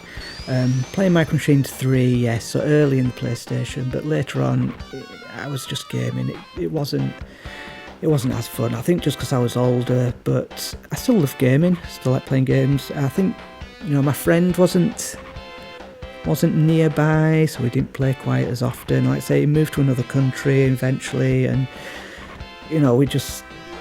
gaming just sort of wasn't as fun as it moved on, especially through like PlayStation 2. Once till like PlayStation 3 that it picked up with online gaming, but I'll get to that eventually. And so I'd lost Tomb Raider, Last Revelation, and my friend had lost Final Fantasy VII, and Final Fantasy VII was I died. And Final Fantasy VII was that game that he said, I've got to play it. So I played Wipeout, loved that game, Tomb Raider, and he was still saying, you should play it. So I borrowed it off him. I played that a little bit on my birthday, and it was okay. It just seemed a bit boring. Maybe I wanted in the mood, maybe more exciting games. I come from the Mega Drive. There wasn't games like that I played. And it was like, you've got to play it, you're going to borrow it. So I borrowed it, and I loved Final Fantasy VII. It was brilliant. I'm so glad he lent me it, because it got me really into Final Fantasy big time. I would love to do a video on just Final Fantasy at some point, and I probably will. I am playing them all through from the beginning, so I'm not doing videos of those because this 2-hour video is going to be long enough. Never mind a 100-hour game. I borrowed it off him, completed it, brilliant, loved it, gave him it back. I'm pretty sure I borrowed it again off him because I liked it that much. I'm sure I borrowed it twice off him, and then I bought it myself on Platinum, which I was a bit disappointed because it didn't have the pictures on the discs. That was the problem with Platinum, it didn't have the pictures on the discs. And I'm gutted he gave it away, he lost it. I bet he is really, but although you can get it again in different formats, but it's not the same as the one you first own. And loved it. Got Final Fantasy VIII. As soon as it came out, I got it. I remember being at my grandparents' again, reading the official PlayStation magazine, not PlayStation Power. There was PlayStation Power and PlayStation magazine, and it had a whole history of Final Fantasy 1 to 6, 1 to 7, before Fantasy 8 came out, and it was like, wow, I love this. I love that. I saved that magazine because it had Tekken 3 in. I'll get back to Tekken.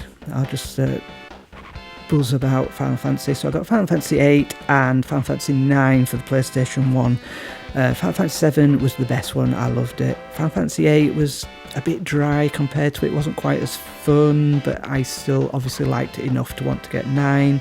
And 9, at the time, I didn't like it as much. It was good, but it wasn't as good as 8. Or not, maybe I did like it better than 8, but I didn't consider it a great game at the time. But 7, oh no, I dropped. I'd be fuming if I were playing this live. I'd be so angry. Even now, wow. Got to do all this again.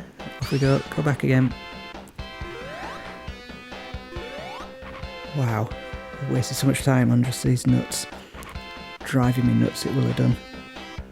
And yeah, so obviously I kept with the series. I'd go off the series as time went on, then get back into it.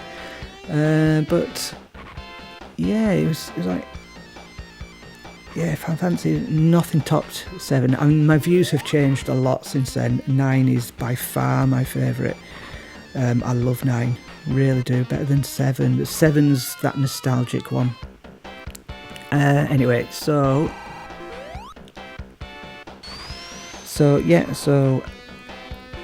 Final Fantasy 7. So other games I got for the PlayStation. Obviously, I played Micro Machine. My brother, I think, left Micro Machines at home when he moved away, and his PlayStation, I think I've semi-acquired them. They are his. He can obviously take them back. He's got PS3 at his house, so he can take it back anytime he wants. But obviously, he hasn't. That is a game I'd like to play again. Yeah, I'd quite like to play that. I might pinch that when I'm next in the UK and bring it back to play Micro Machines V3. What else I have? A PlayStation that I really like. Must be so Tekken. My friend had Tekken 2. We played it lots. Really liked Tekken 2, so I got Tekken 1. So I thought, I'll finish off the series. So I got Tekken 1. Played that loads. Got everything you could do. Unlocked everything for it. It's just one of those games. Brilliant game at the time. Loved it. Why I didn't get Tekken 2 straight away, I'm not sure. Probably because Tekken 1 was on Platinum. And I was at my grandparents'. That issue of official PlayStation magazine was out, and it came with a demo disc. On that demo disc was Tekken 3 demo disc with Xiao Yu and Hwoarang and Edgardo, the new characters. I can't remember if there was a fourth character, I think just those 3. And love playing it, love it. It wasn't out yet, I can't wait for this to come out.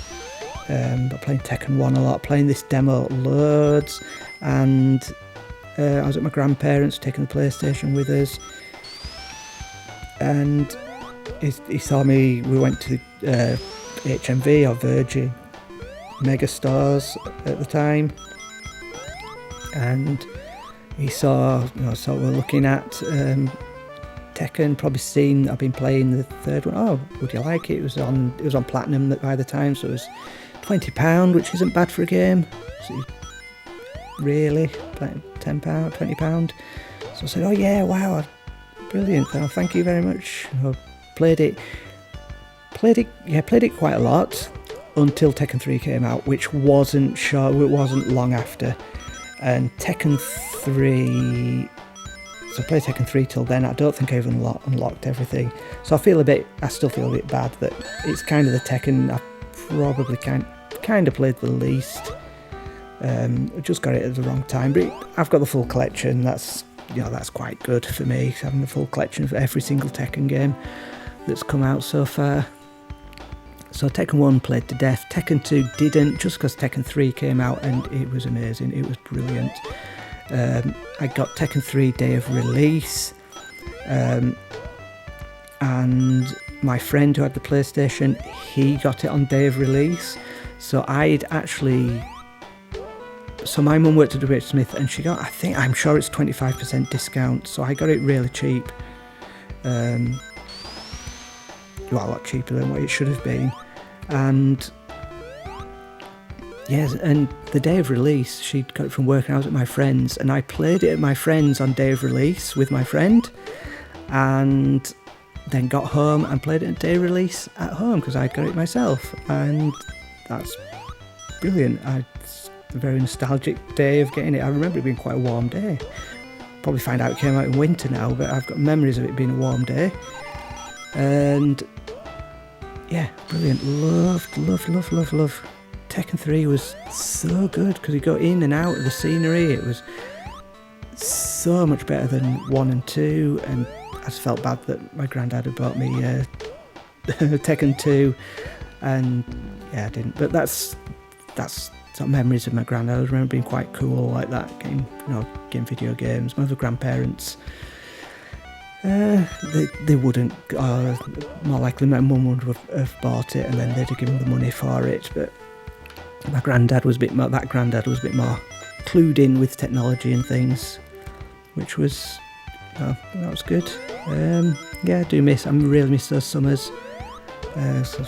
With my cousins and playing on their Atari. So there's lots of games, much games being played. And yeah, miss those. I do miss my past like that. You can never quite recreate it, not quite. I've had games competitions that I've loved with friends, but never quite captured it. Playing online is fun. I play online once a week with a friend in the UK. I'm in Hong Kong, he's in the UK, and we have a lot of fun. It's good, and it's sort of the closest we get. Even back in the UK, we're playing online more than sort of together. So we're on PlayStation 1. What else did I have PlayStation 1 that I liked? The Tomb Raiders, Wipeout 3. Wow, I'm doing pretty badly on this level. Yeah, so I'm trying to think if there's any other good game. Command & Conquer was the big one, I think. I'd played Dune 2 on the Mega Drive. A friend had it and I would borrow it off him. I used to think that would chop you up. It doesn't. It's getting close to 3 AM and I've still got quite a bit of time left to record this video. And I've loads. I've only got to the end of PlayStation 1 era. I'm going to get muddled up with everything at this point. About what I got when. I think I'm still up to date with stuff. PC wise, I was still getting some PCs. Like I said, I was into The Sims, Command & Conquers. I continue getting those on PC, so I would get Red Alert 2, and which I played loads. I love that game. I would love to play that one again. Again, it seems to be quite hard to get to play on Windows 11, but I believe they've been, not too long ago, the whole collection's been put on Steam. I want to get it just for nostalgia's sake. But I think I'm a bit ahead of myself time-wise. I'll get Generals. Love that as well. 0 Hour. Didn't play it quite as much because my PC died. I couldn't get it to work on my next PC, which is disappointing. I found something that was supposed to play it, it didn't. We got Curse of Monkey Island with my granddad as well. Curse of Monkey Island, another good game. Really like Monkey Island games. Still be a while until I replayed the first one, but it will come. So yeah, just skip back because I remember these things. And PlayStation 1, what else did I get at that time? There must be another big game. I borrowed Siphon Filter off a friend. Now I've got to confess, the friend whose PlayStation got sold by his, not sold, but yeah, all the games got sold by his brother. He lent me Street Fighter Alpha 3, Command & Conquer, and was there another one? No, maybe just those two. But Command & Conquer, and which I'll buy for myself for PC. Yeah, Command & Conquer and Street Fighter Alpha 3. I'm sure there's a third game he lent me, Alundra, which is an RPG, and I never played it. But he never wanted them back. So if he's listening, I have still got them. They are still your games. He kind of semi-gave them, but I just sort of feel like maybe he's misheard that I've got them or forgotten I've gotten them. So I have still got those three PlayStation 1 games of his. They're not ones his brother sold. I have got them. I have played Command & Conquer 1 quite a lot actually. Street Fighter Alpha less so. But I have got them all again in other formats, except for Alundra, which I guess, go in. Why didn't I go in and try I've totally given up on the bonus level, haven't I? And we're getting near the end. I've still got my review of this game to do, heck. But I guess a lot of this is the nostalgia this game's actually brought me, because I really remember playing this over Christmas. Like I say, we used to bring the portable TV from my bedroom down. We shared a room for a while, did me and my brother, and then I got my own room, and he moved out to another room, which I think he regretted, but used to bring the TV down. We'd play this all Christmas until we went back to school, and then everyone went upstairs. And this Mean Bean Machine was another one we played quite a lot. My mum liked that one. That was another one my mum liked, was Mean Bean Machine. She liked that sort of. Don't do that.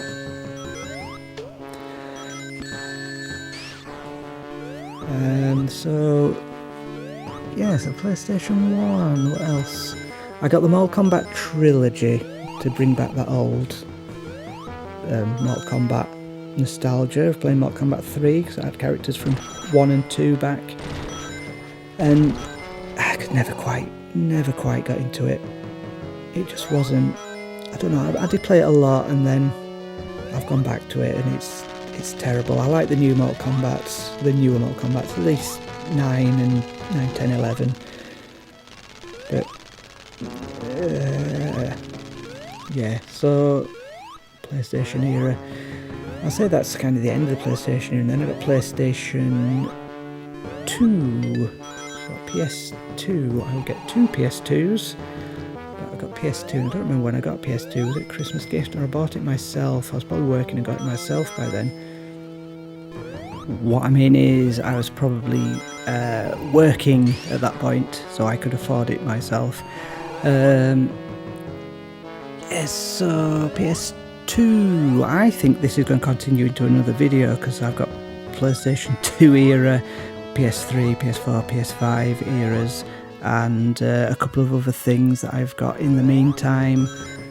Switches, Wii's, probably something else I can't think of at the top of my head. I know there is. So I'm actually going to go back to Sonic 2. It's only fair I talk about Sonic 2. So, and to Sonic 2. So yes, so I didn't get it on Sonic Tuesday. This is the second Sonic game, released in 1991. As you can see, I'm not actually too bad at it. I say I'm really rubbish at platformers, even Sonic, but don't know what I'm doing in there. But I don't really know what I'm doing around here at all. But yeah, did I enjoy playing it again on the Mega Drive? Yes. I remember I'd bought myself some new Mega Drive controllers, because the old ones were getting a little bit clunky. And thankfully, because the PlayStation, was it the Mega Drive Mini? There was a new Mega Drive, and you can still, at the time of recording this, you can still get new Mega Drive controllers that work on the original Mega Drive. So I played it, I believe, with one of those new controllers. Or did I? Maybe I used an original one. Either way, it brought back a lot of nostalgia. Playing it. Do enjoy it. I'm messing around a little bit on this level. I don't know why. Go back. I've totally given up on the bonus levels. I've passed 2 bonus levels. I used to love that little bit where you went inside and it cut away. This boss was quite tough when I used to play it at those Christmases that I talked about. Wow. So I never said about Sonic 1. I never got Sonic 1 for the Mega Drive. I borrowed it off a friend. I wouldn't play it properly till a bit later, till PlayStation 2, which I will get onto on another video. Uh-oh, stuck. Don't. So yeah, this boss was quite tough. I think it's still struggling a little bit now. Is it good? Is it still a good game? Yes, because games aren't really made like this now. So this sort of style game it's old style, but I think you can probably still play it now because it's very different and it's playable. It's not like a lot of the early PlayStation 3 games, PlayStation 1 games, where it's the early 3D games, where they feel dated, they feel clunky.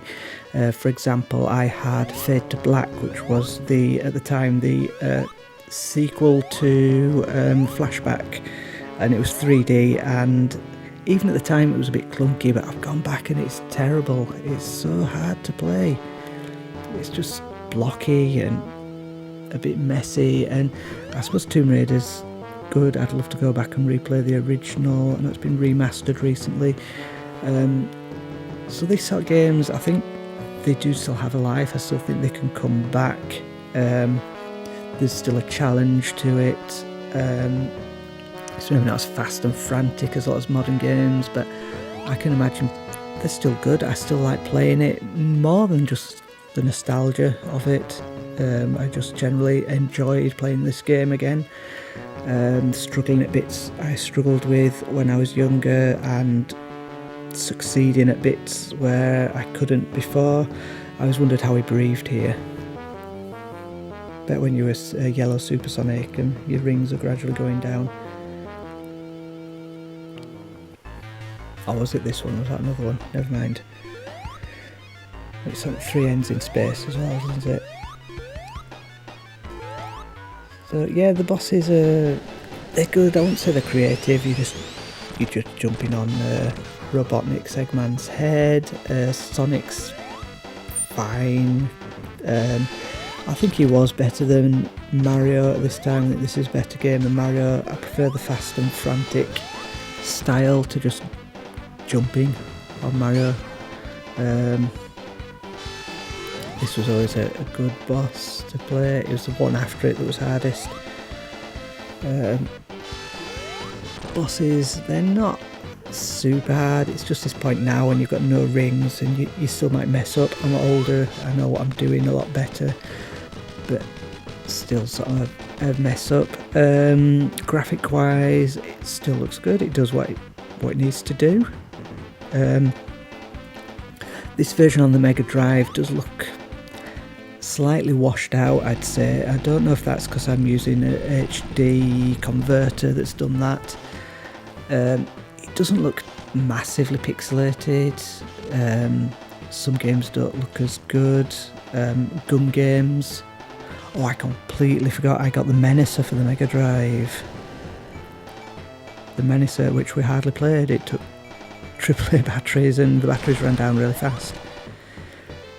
But Ready Aim Tomatoes was good on that, because we like Toe Jam and Earl.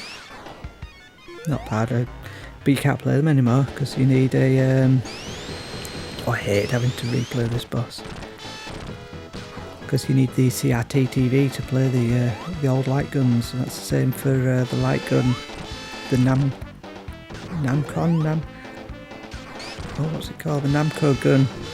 PS1. My brother had Time Crisis.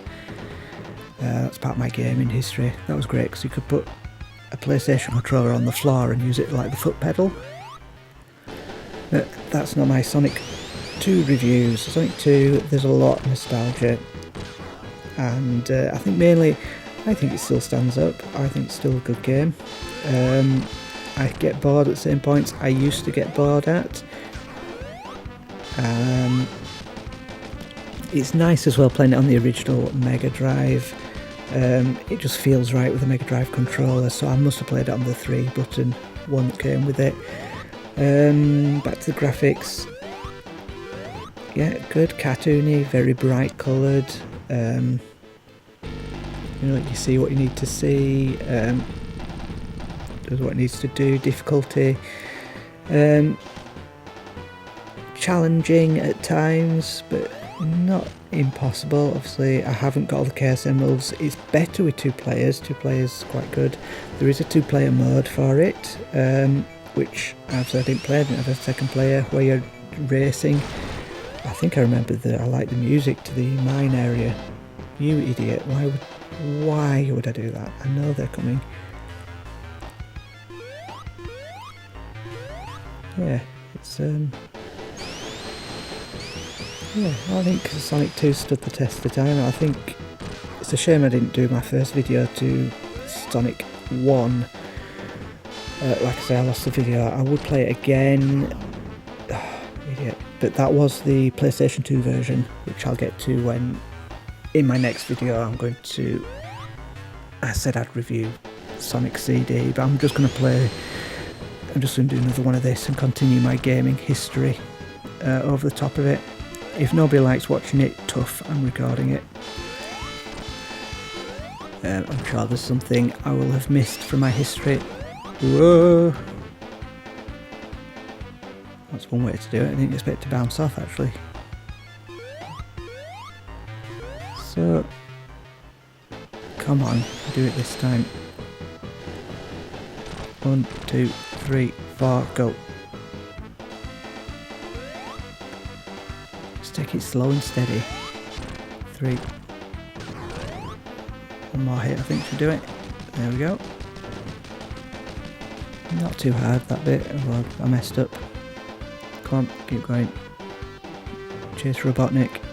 Or Eggman. He's actually Dr. Eggman, isn't he, in the original Japanese, but I think it's been retconned a little bit, so he's Dr. Ivor Robotnik, which is how we know him from UK, and it's interesting that UK would use the American name for the characters, but use the Japanese name for the games console, which is the Genesis in America and Mega Drive in Japan, and UK had a Mega Drive.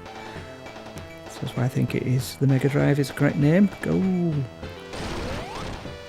So I do take this slow and steady as well.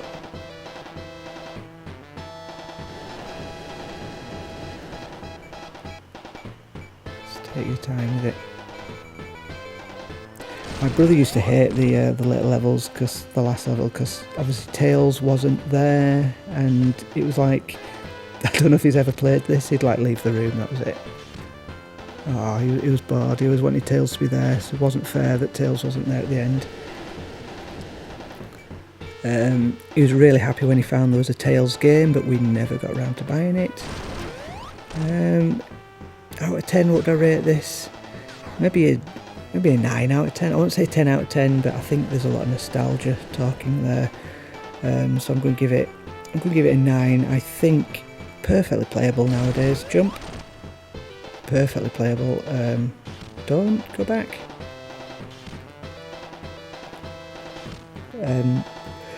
This boss, still have nightmares about it being hard. You could jump just at the right point, but I'm completely taking my time, which is probably the best way to do it. Go. Favourite level, chemical zone. Yeah, I think maybe chemical zone's quite good. I always remember there was a story that there was a secret Tails torture room in the chemical zone, and I looked for it everywhere with my brother because he liked to play as Tails. I thought it'd be really funny if we found the torture room for Tails and then I could torture Tails. I can't remember if that was an April Fool's joke in a magazine and they took a picture of the Tails being hit or drowning and then jump, and then used it to pretend there was a one there to show a picture. I don't know where the story came from. I guess it's an April Fool's joke. Never came to be, unless someone put it in like a remake or if it's in Sonic Mania.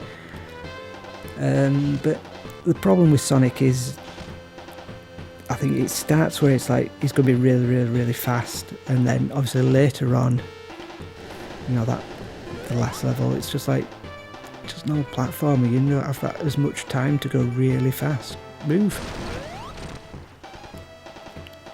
I haven't counted how many times I've hit him. I guess this is the time I actually do it. So yeah, it works good as a two-player if you don't mind, you know, between Tails and just chasing after him. My brother also hated when I got all the Chaos Emeralds and I would turn into Supersonic and run away from him. He couldn't catch up. Because I was like, wait. So my rings are counting down, I've got to go. So I'd leave him behind. I'm a bit mean to him, but he seemed to enjoy playing it still. And we were a good team. Probably better on Sonic 3. I'll tell you about on Sonic 3 where I got stuck and I took years to do it. Move. Yay, done it. Complete. So yeah, it was good. I loved that bit as well. So escaping with it exploding behind you. Really liked it. I love the style of Sonic 2. The extra speed dash was the spin dash was a good idea. It wasn't in the first one. I was used to like this bit as well. And there's two endings to the game when Sonic drops down. Although we don't know, he might be dead. That's why it's slow music. Sonic died up there. Imagine just turning your PlayStation off now. There he is, he's falling down. Uh-oh, he's going to splat on the ground. Poor Sonic. But wait, here's Tails. Aha! He lands on the top. With lots of flickies chasing you. Yay! So there was a continuing error because it always seemed like 2 should run straight into 3, but on the beginning of 3 he's got a big rocket booster underneath the plane, which I think has a name but I don't remember. So the other ending is if you get all the Chaos Emeralds, you fall down as Super Sonic and you just fly. You just fly alongside Tails. I think that's the only difference. I just like these medleys they did at the end.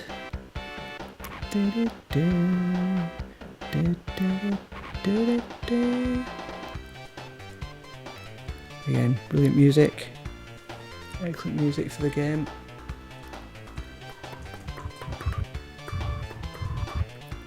So much nostalgia attached to some music. I'd give the music 10 out of 10. This one's probably the best one. The one a lot of people like is Chemical Plant Zone. Although bits of it did annoy me when I was younger.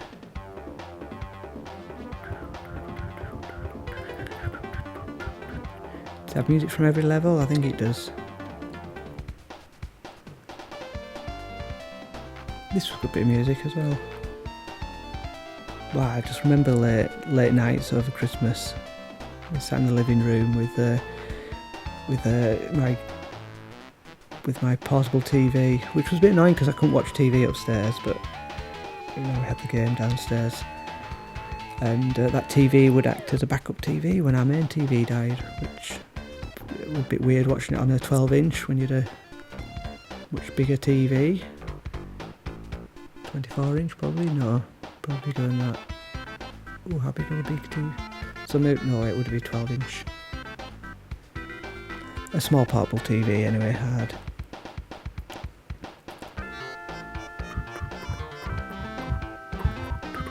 So yeah, I hope you've enjoyed listening to me waffle on about my gaming life. There will be a part 2 in the next video, so if you hate it, don't watch it. I quite enjoyed just sort of telling about it. There might be people out there who do enjoy it. I'm sure if a friend of mine watches it, or if my brother watches it, they might remind me of some other games we used to play, and I will add those to the next video. So I'm up to the PlayStation 2 era. So I just bought PlayStation 2. PlayStation 1 would still be going strength to strength. Good thing was PS2 was backwards compatible. And of course my friend's Game Boy was still being used, but less so at this point. So yeah, I hope you enjoyed the video. Thank you very much for watching. I will say good morning, good evening, good night, and in my bad Cantonese, Joy Gin.